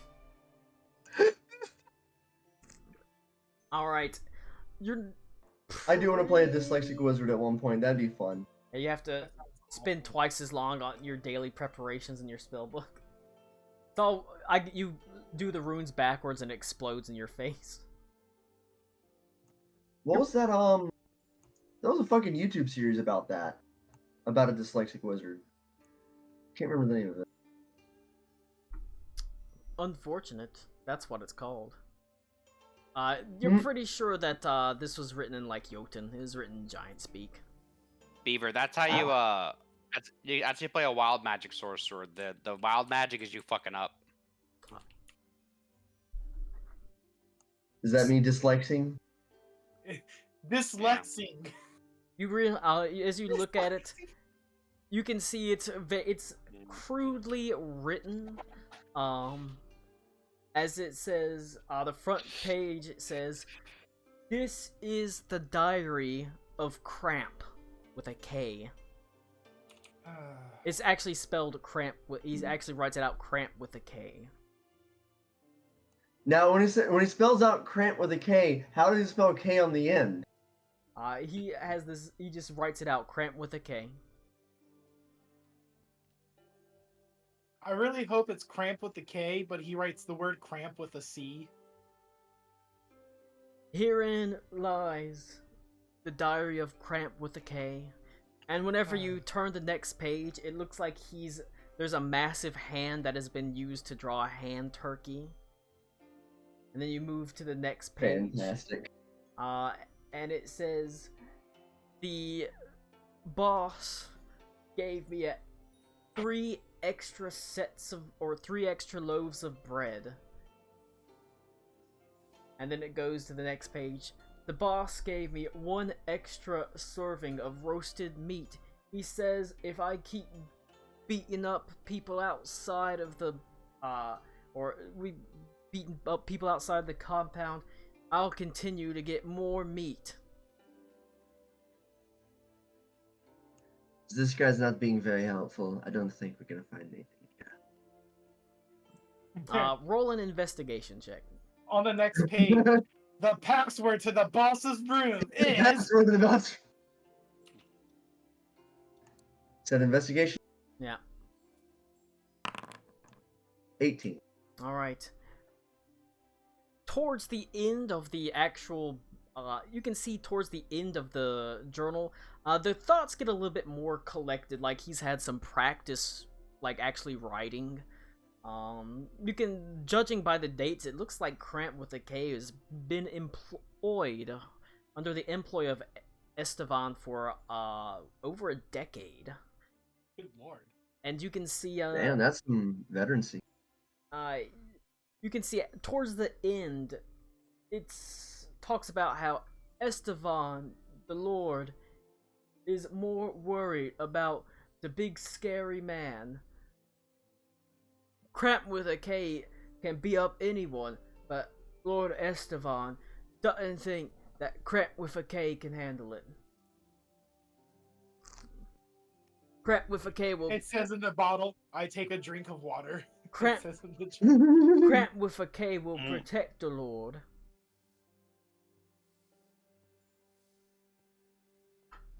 Interesting. So we do have people that are going to engage with Alec Cool no matter what. I don't think we're going to distract them as much as we're going to just have to fucking engage them. It also shows a certain amount of loyalty to Estevan. Oh yeah, they're very fucking loyal. They're living a pretty cushy life. I mean, shit, all of this just for being a god? Shit. Sign me the fuck up. Alright, well, so, campaign ends, you all become Estevan's guards. Yep. Yeah. Pretty cushy life. It sounds We don't pretty care. awesome. We don't Hell care yeah. if the we all retire to Sigil. Yeah, what does it matter if that world Space gets Florida. blown the fuck up? You get to live in Sigil.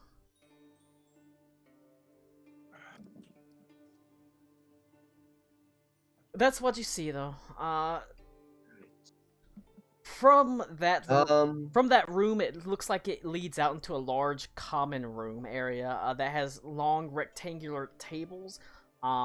It's from here that you can see there's the waft of like that bread that's coming from here. It looks like this is a common room with a kitchen attached. There are actually guards in here.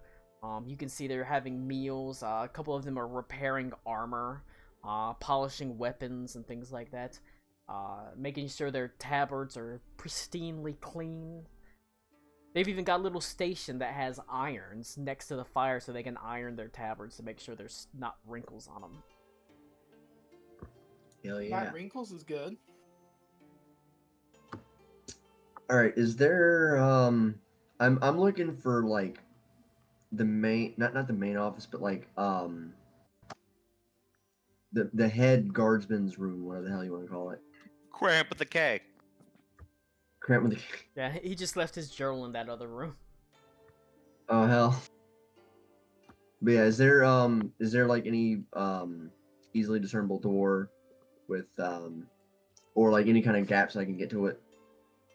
I might have to use you here, Croc, but There are many discernible doors. be small. Durs. Doors. You dir. Alright. What's behind dir number 2? Roll a perception check. Both of us. Yep. If you're there, you can roll it. Well, he needs my help, so I guess 24. I. God damn, I'm rolling high today. 15. Hell yeah.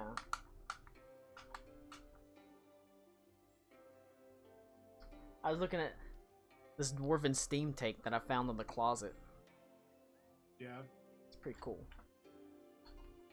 So, Why doesn't that tank accept itself? Why is it in the closet? I wonder how old this tank is. It's got a very regressive family. I had it in high school, so it's super old. Alright. There, let's see, Klaus, you do notice there is one room that is set off to the side. It seems like the door is not that much different than the other doors, but you get the feeling that it is slightly isolated from the rest. Whenever you were going around the actual building itself, you didn't see a window into this room. Okay, so we don't really know if it's unoccupied or not. That's a bit of a gamble.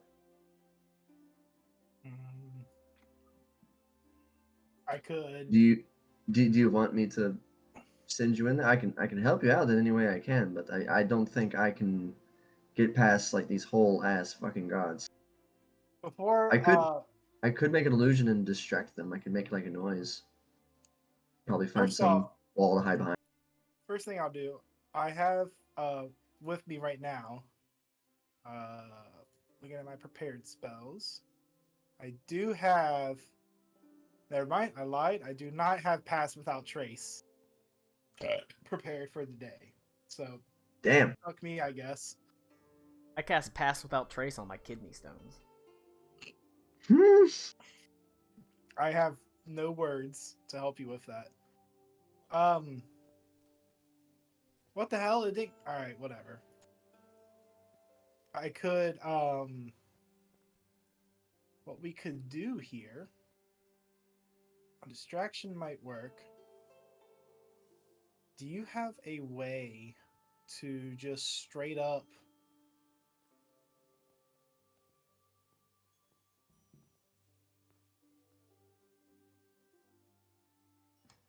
Yeah, I'm looking through my spell book to see if I have anything that might help us here. Cast tongues. I don't. I know. I'll cast reverse gravity. God damn it. Can I cast tongues on your mom? Yeah, now you can disappoint someone else's parents. God damn. That was on point, Colin. Thank you. That was actually really mean.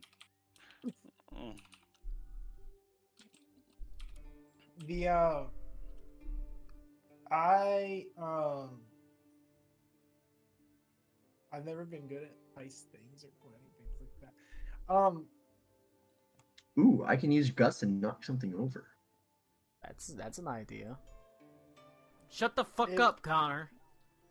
Thank you.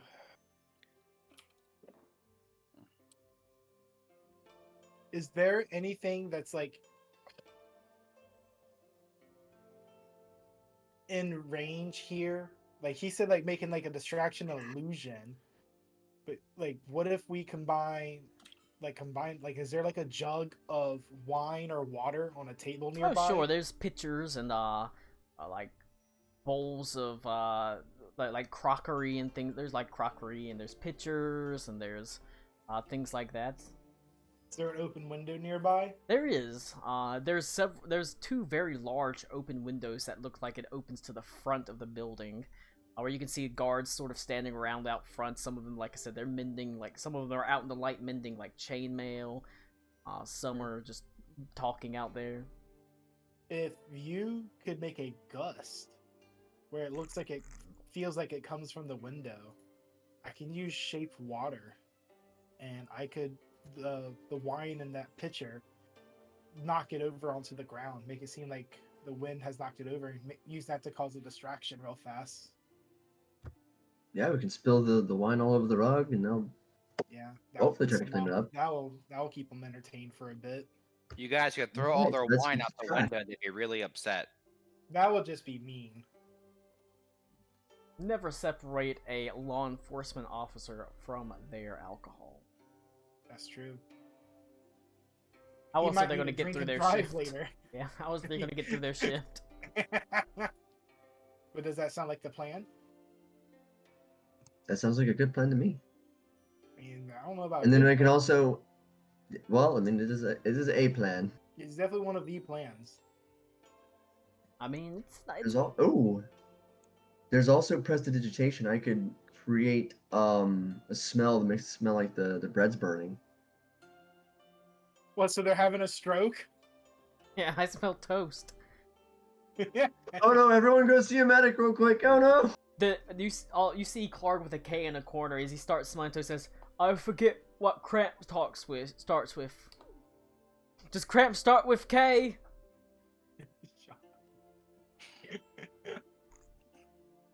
Cramp is the best character in all of this. I want Cramp and Kyle to have an adventure together. Cramp did nothing wrong.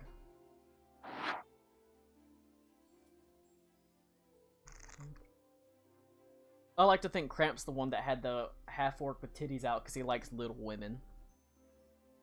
He's literally me. Alright, is that the plan? What's the plan? Giant Molly It Opus. sounds Let's like do the it. plan to me. Let's knock over some wine. We'll give it the old college try here. Alright. You don't have to roll If anything not, for you that. could just- just old college die. It all adds up to me. I mean, you can gust, you can move the water in the wine in the pitcher. It's not really a roll that you have to make for that. You just kind of do it. You cause the window, or you can see the wind sort of gusts away from the window as you pull the water in the pitcher, and it just quickly topples over as the wine spills out all over the table and the floor. And the pitcher tumbles off to the side with a loud thud on a otherwise very pristine rug, as the common room is not like exactly cram-packed full with people. It's not like there's dozens of guards in here. It's just a handful of them. They jump up. One of them is saying, it's gonna stay in the rug! And they sort of rush and begin trying to clean up the wine that's spilling all over the place. Hell yeah, I'm gonna try and quietly advance, like find a corner to hide behind, but just like get closer to that door. Alright. Hang on, am I holding on to a shapeshift Karako right now? Or are you still a lizard? I have not shapeshifted yet, no. I wouldn't be able to cast a spell if I was. Oh, true. Does that make a sound What? when you shapeshift? Oh, just imagine the most awkward, awful sounding bone crunches that you can think of, and that's probably what it does. But it's like nice and quiet. Like Okay, maybe have some like pillows in between you or something, like muffle the sound. Put the clothes between my bones. That will help. You know, it's like a pillow at the hospital. Just put it right over the head. That's not how that works. That's not how any of this works. He is wild shaped, but he's wild shaped into a lizard folk. I could shape change into a lizard folk. Shape change into a giant lizard. Oh my god. All you do is just take off your clothes and get on all fours. All right. Like I said, they're sufficiently distracted. I'm not. You can roll so high it doesn't fucking matter really. I'm not gonna worry about it. My passive stealth, and that's a very funny phrase to utter, is 27. They're distracted right now. Okay. We make our way through.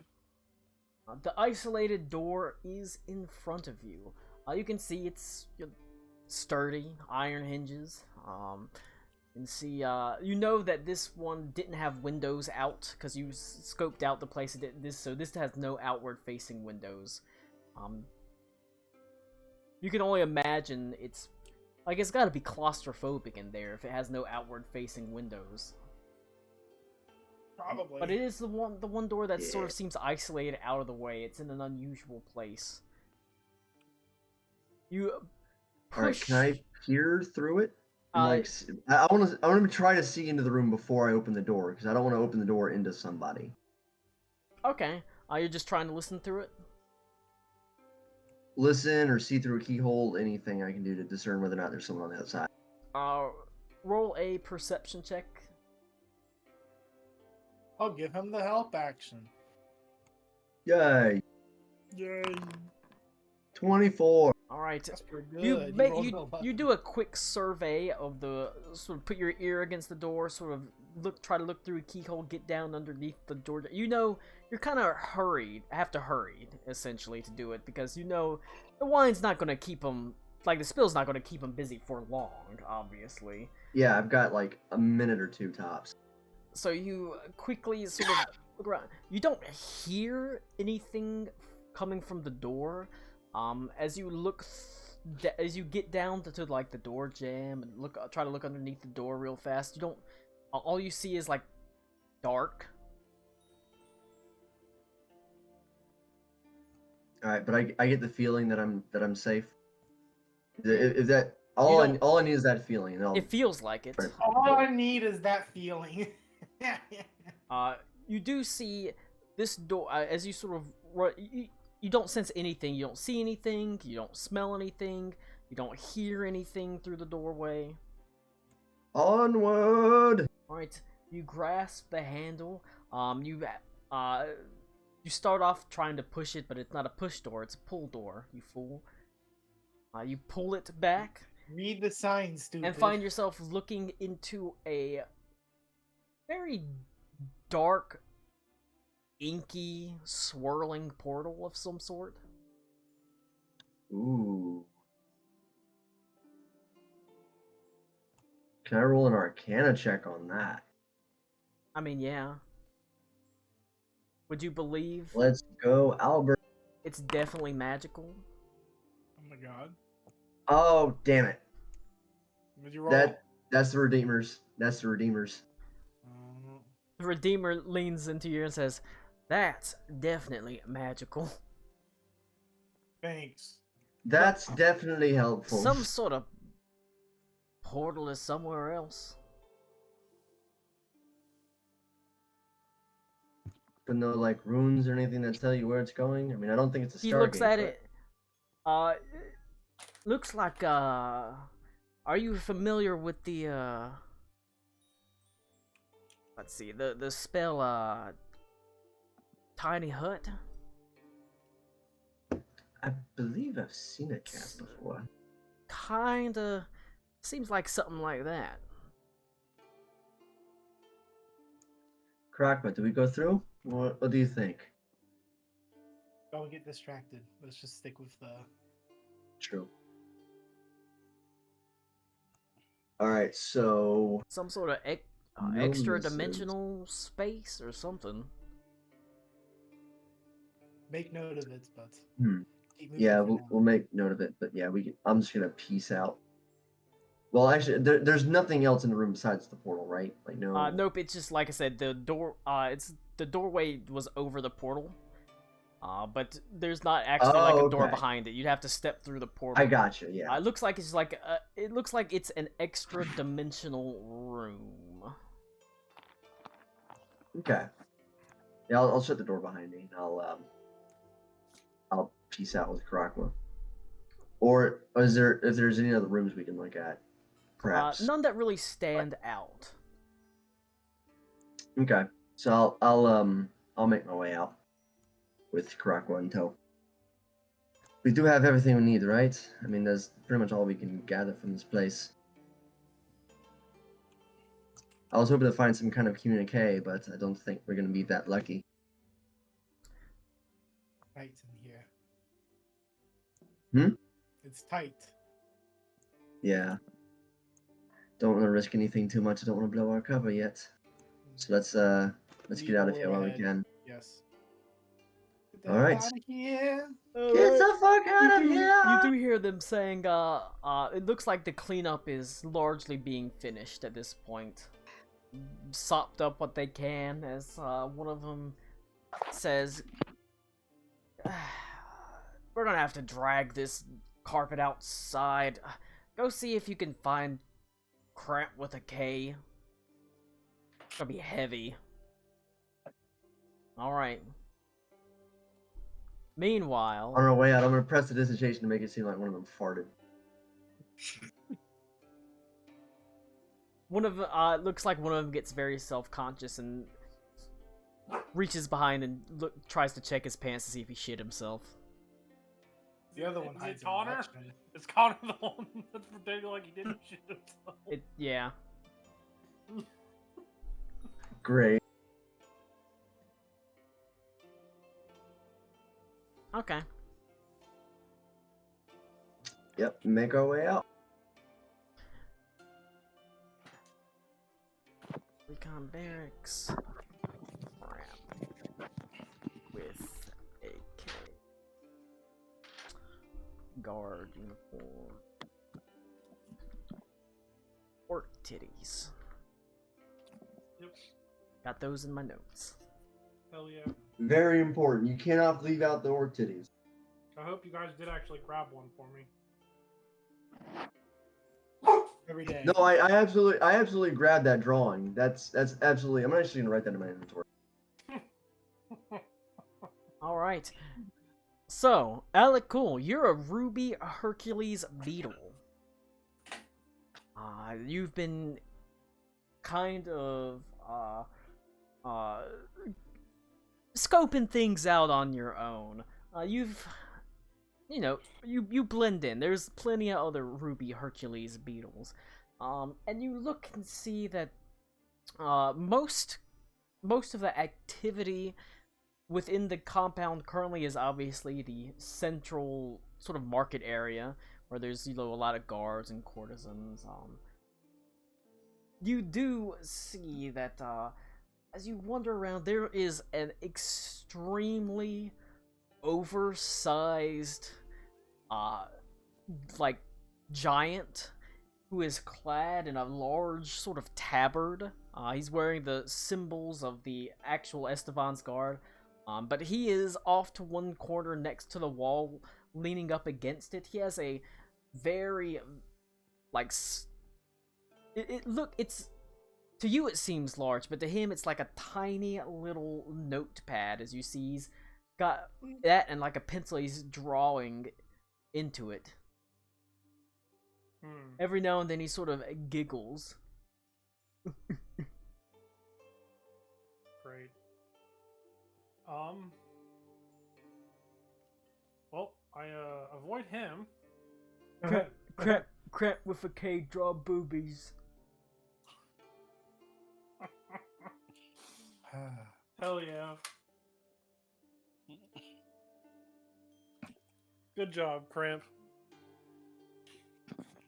You see Cramp starts to unzip his pants. Very No, artistic. Cramp, no jerking off in public. You're in public, Crap with a K. This isn't San Diego. Take it to your bunk before you spunk. Who's gonna tell him no?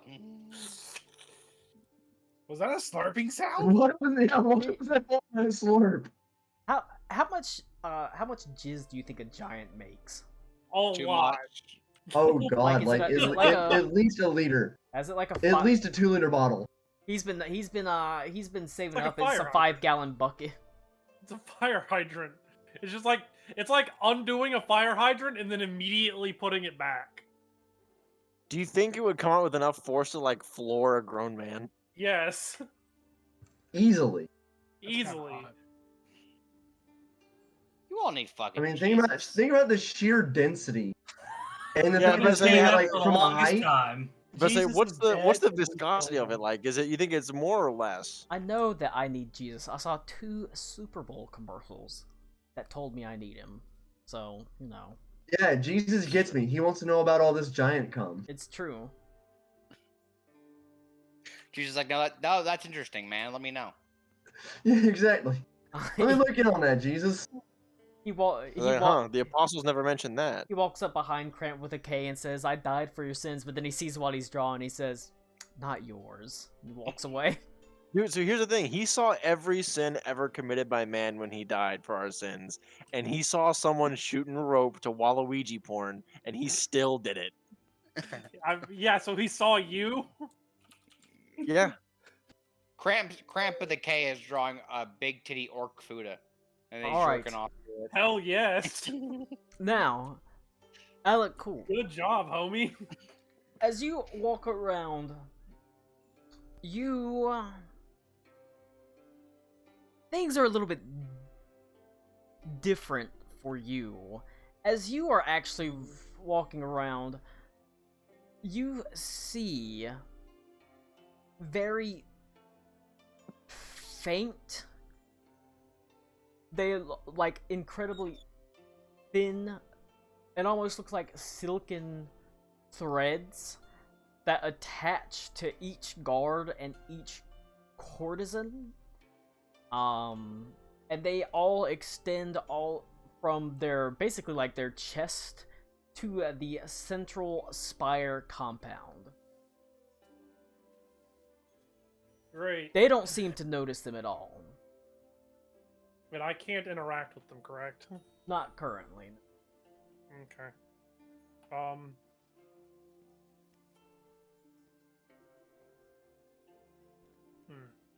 That's. I'm willing to bet that that's very bad.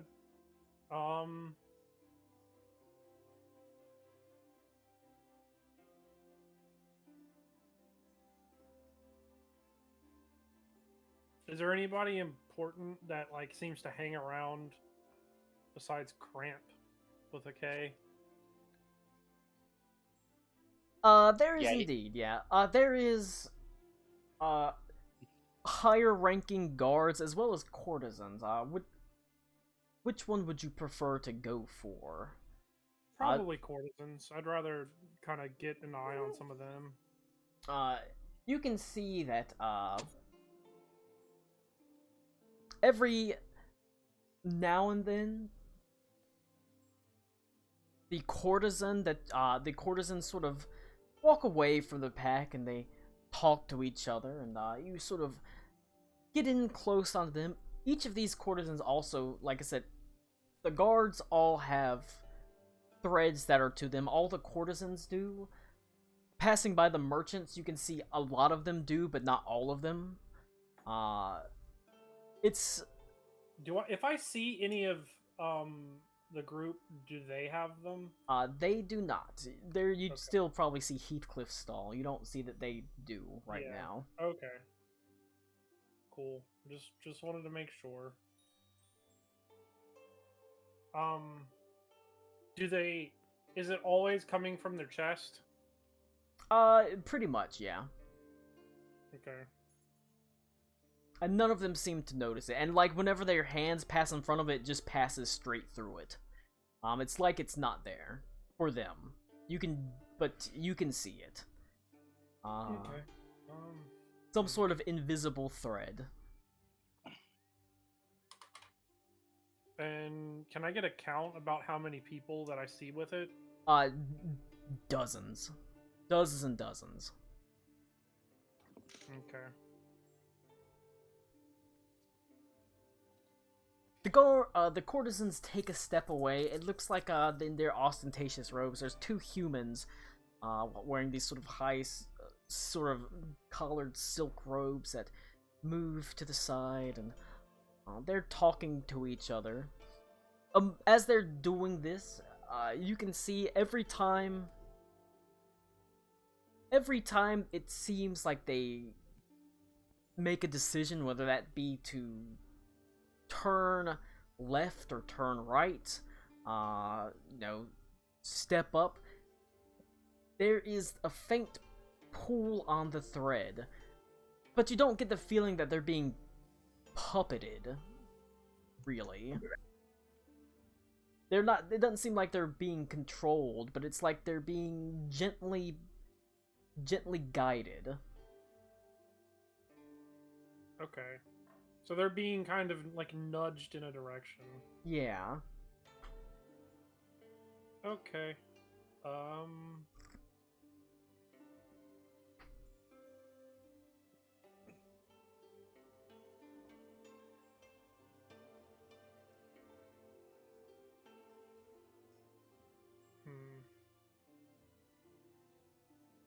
I could be an XFL champion. I'm gonna Anyone go. could be an XFL champion. I'm gonna go closer to the house or the spire. All right. Getting closer to the spire, you can see the actual little you can see the threads that run from people converge onto the spire, and you can see now that you're close, there are threads that extend well over the walls, arching like through the air across the entire city of Sigil, likely connecting to all sorts of people in the city. And you can see that closer, as they all sort of get converge together, it looks almost like little individual threads of a tapestry woven together. A familiar sight, as they all are little bits and pieces of the tapestry of fate that the Mantis Queen weaves. And every now and then you can see the threads twitch and change, as if they're being gently pulled and nudged. There are people across the entire city of Sigil that are connected to this spire, and they're all being gently pulled and nudged. They're not being puppeted, but all their fate is being just played with a little bit.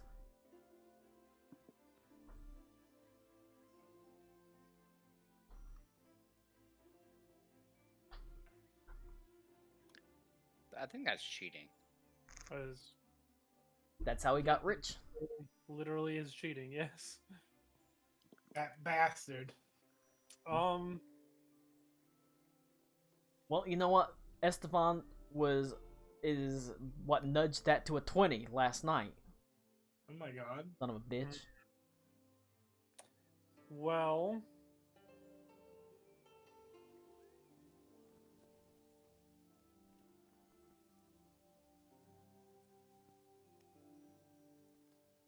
Is there a way inside the spire that I can find?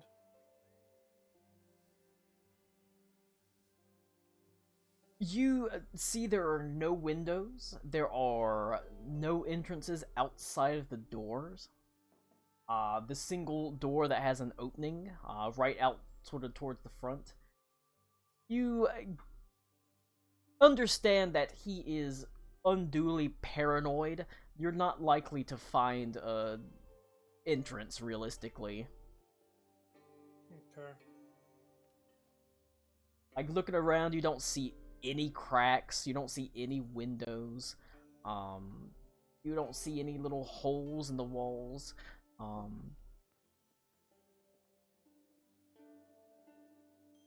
and that's just the physical entrance. There's likely, even more magical protections just on the central structure as well.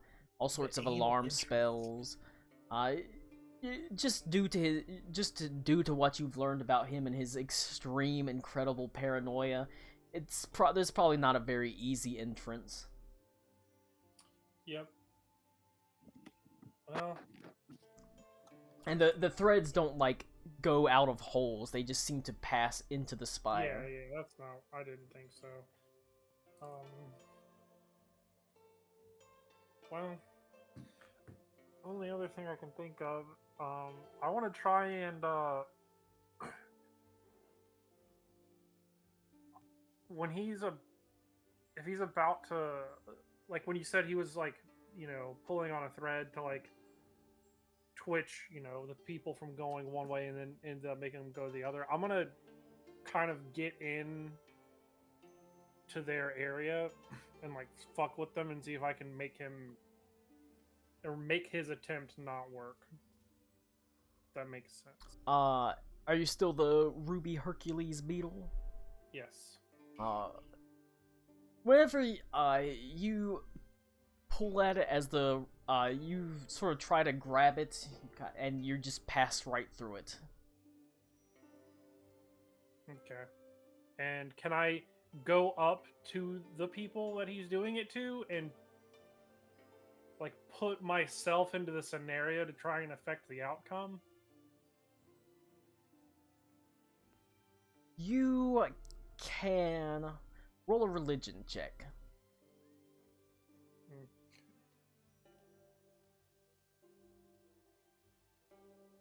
Don't mess up. Huh, 5. My religion is not good. You go to them and you see the threads, and you sort of try to insert yourself. You try to affect it, but you pass through the threads. Can't really pull on it, change it. You sort of your little beetle, or it's pretty sizable beetle form. They sort of don't really pay a lot of attention to you, but you know, you try to interact with the thread, and it just doesn't do anything. Okay. Is there a thread that goes somewhere a little bit more private? Oh yeah. There's threads that you can see. They extend outwards, all across the city. I go to one of the ones outside of the compound, and I'm gonna, once I get close to them, I, de-shift, and I'm gonna try and grab at the thread. All right. As my normal form. You transforming into your normal form, do see threads now that you sort of are looking for them. Previously, they just blended in, but now you can. It's almost like seeing. It's almost like an anime where you can just see the faint glint of something. Whenever you put your hands out and try to grasp it, the hand passes right through them. Okay, so it still is the same.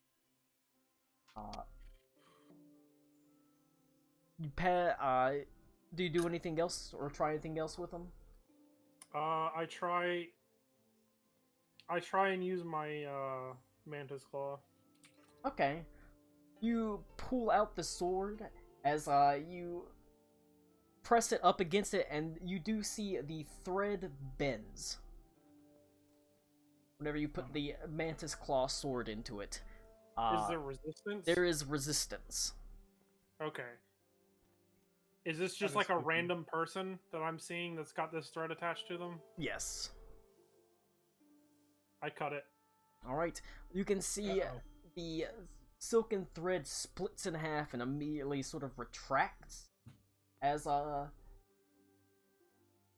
person sort of just stands there. They look a little bit confused for a second as they go about their business. But now no longer having that fate nudging them.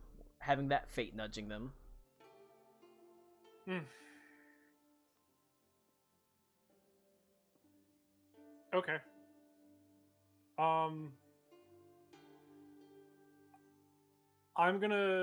Knowing that, I'm gonna go to the library. Is there anyone at the library that has those threads? Oh yeah. You can see some librarians. There's people walking about. Not anything in particular. Not anyone particularly special. Looks like the threads can sort of extend to pretty much anyone. Well, I just start cutting threads as I'm gonna keep going through town and cutting threads while I'm just going through town cutting threads. People just look at him like, what the fuck is this? What song are you singing as you cut these threads? It's like the scene from X-Men Origins with Quicksilver. Yeah. Oh my god. Alright. Awesome, do it. As you cut through threads, you can see that they each are pretty easy to sever to the touch. As you obviously realize that the mantis claw is what severs these threads. You can't reach out and touch them, but the sword can. This being a artifact of the Mantis Queen, specifically, it is.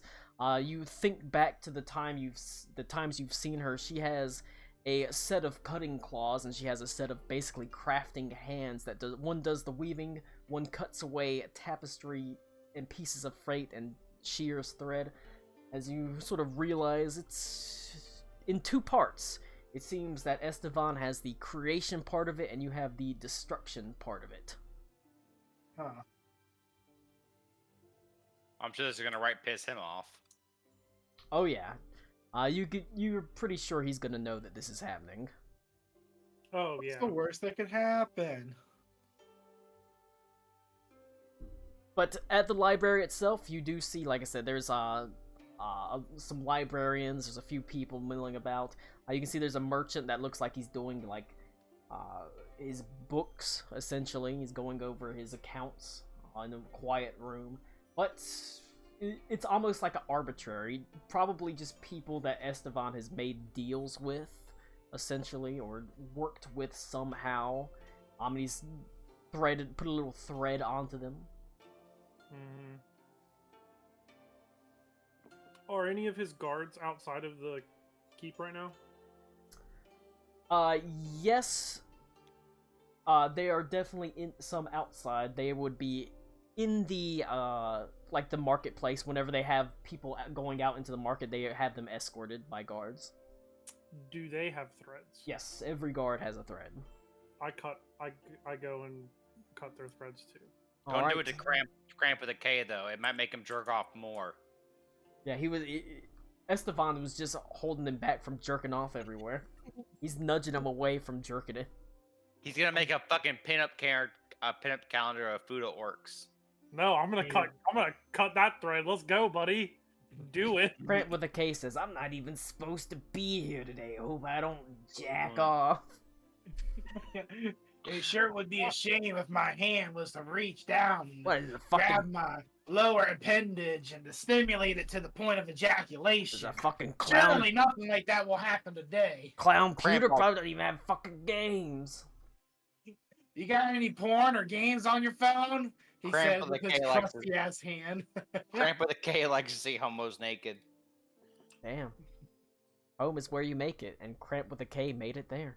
Alright, you sever the threads. You know that he's gonna know, but like I said, just severing the thread, it's not like they keel over dead, but you know they're no longer being nudged. It was nothing, obviously, like I said, they weren't being puppeted, but they were just being nudged. Like, he could make coin flips go against them. He could make dice rolls go against him. Now, they're just at straight fate, essentially. Just normal 50-50 if they flipped a coin, essentially. Good old fate. Good old normal luck and normal fate. Mm-hmm. Well, I just... Until anyone gives me word that something is going down, I'm just going around town putting fate back to where it was supposed to be. All right. Living in the sunlight, loving in the moonlight. So, having a wonderful time. That's the song. That's the every song. Thank you. That's what I was thinking. I will say, Reed, you're walking around with the Naiad. Alright. You see that there is a beautiful little stone garden off in the direction she generally had you go in.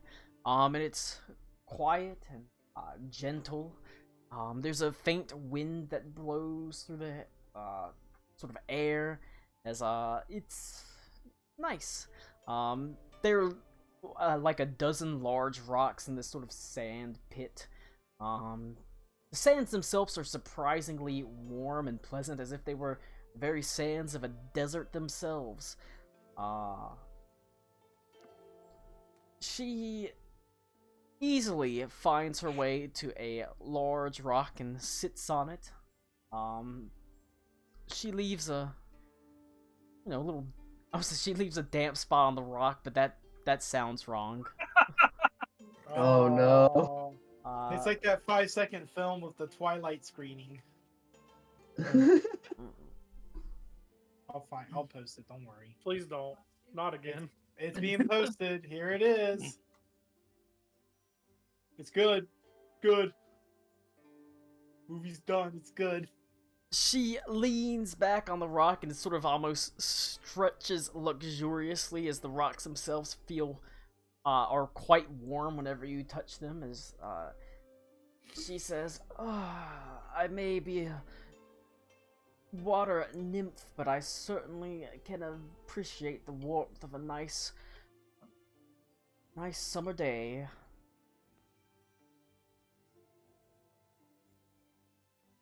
So, what is your name, unknown courtesan?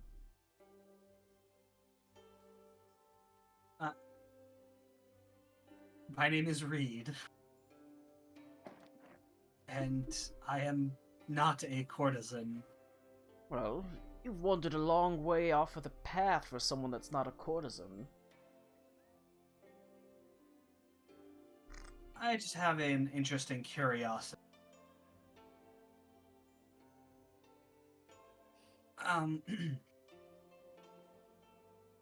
Although I do know when to rein it in at times. Reed, not a courtesan, you could get in a lot of trouble if you got caught just walking around out here. Excuse me. Not that What's you so don't, not that important- you have to worry about that. What's so important around here that we would not be able to enjoy a brisk walker? Oh, it's just that they don't appreciate. Estevan doesn't like when people wander.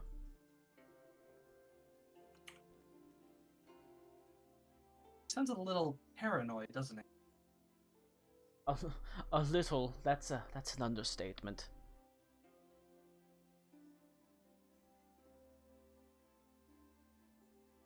I suppose this has to do with that time of the month for him.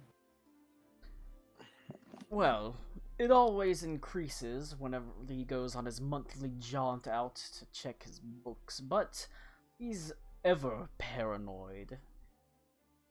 I don't know. He's always hoping that we'll see a danger approaching.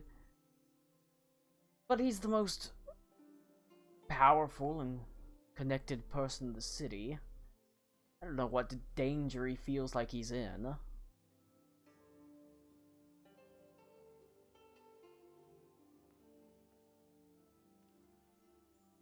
Well, I mean, from my understanding, he does seem to have certain status in this town, and I'm sure those of high enough prestige are always looking for danger.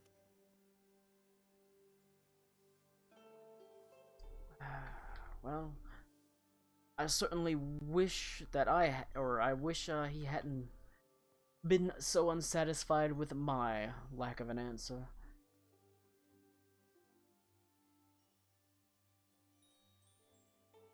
Do you even have any idea what he was looking for?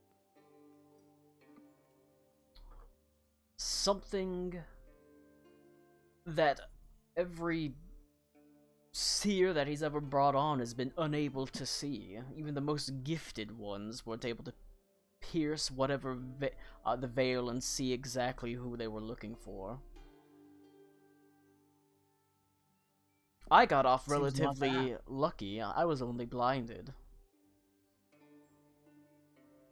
He's done worse to others. Oh, of course. He liked her feet. Oh. I suppose, perhaps, whenever he's in a particularly bad mood, he'll, just kill them, or worse, transform them into some sort of strange, thing.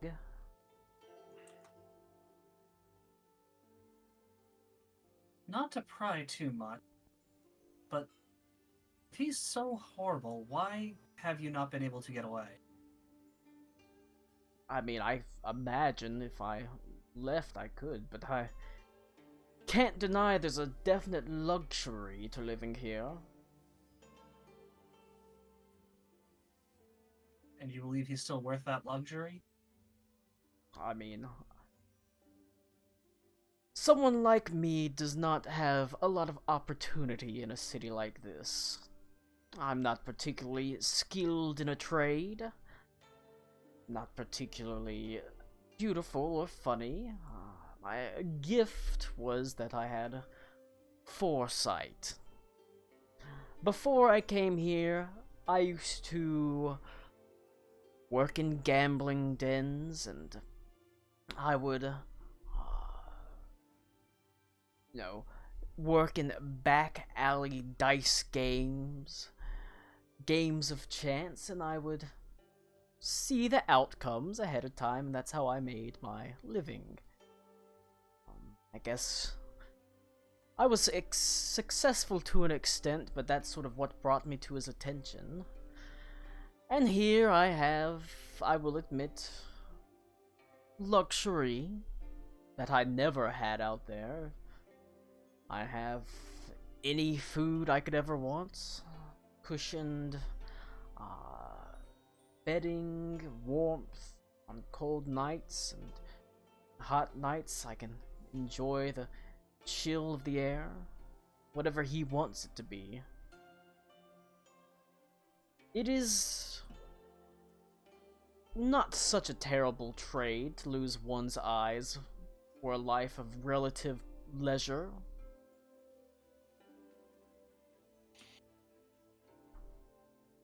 I mean, I can't deny it does sound luxurious, but it certainly seems to be lacking in any freedom. She shrugs a little and says that is unfortunate, but... Oh, and while I myself don't leave the compound because he is... If he has need or desire to call upon my particular gifts, I must answer immediately. But, I have everything I could ever really need.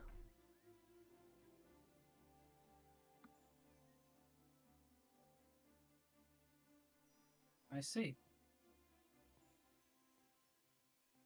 Well, if you get tired of what you need and want more out in the world, perhaps the opportunity will be coming soon. But I suppose the choice is always yours.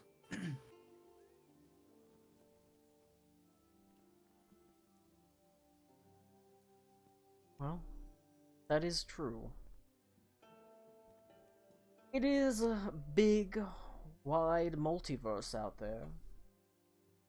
Sometimes the merchants talk about strange and exotic places. Even if I couldn't see them, I could experience them other ways. I'd be lying if it didn't pique my interest on occasion.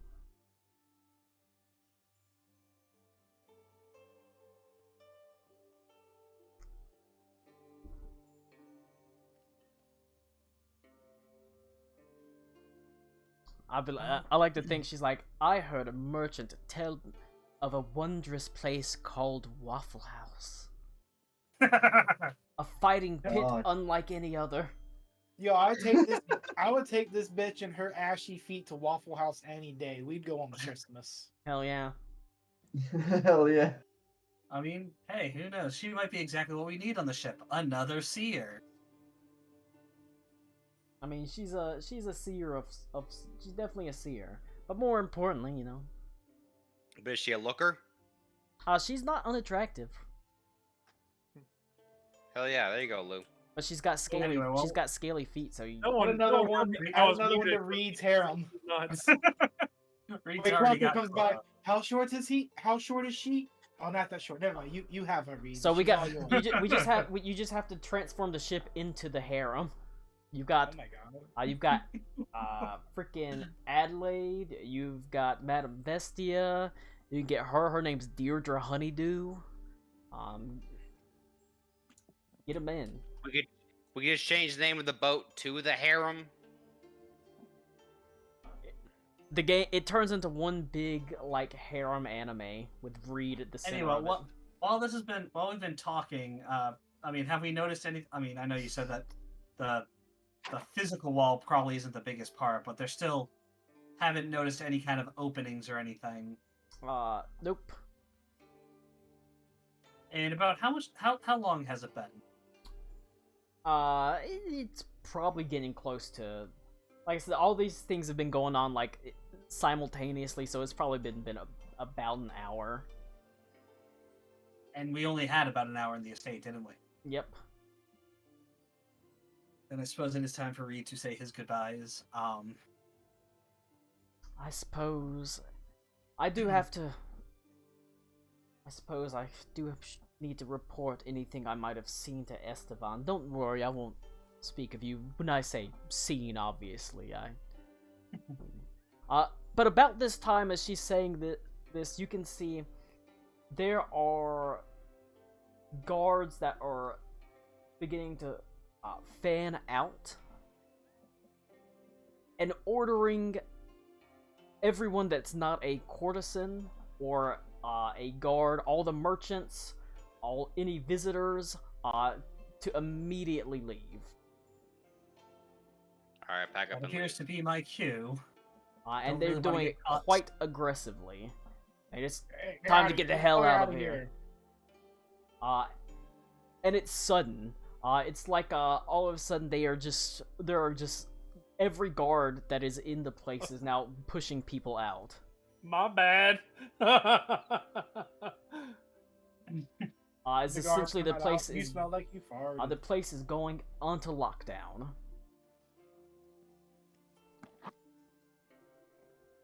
I actually never got her name, did I? I mean, you just said it was Yeah. Deirdre, but Yep, you didn't get her name, but her name is Deirdre Honeydew. well then, may the fortunes favor you. And I perhaps thought you were going going to say, "May the force be with you." Yeah. A We giant. all knew I it was mean, coming. Look, I don't need to go solo again, okay? We did it once.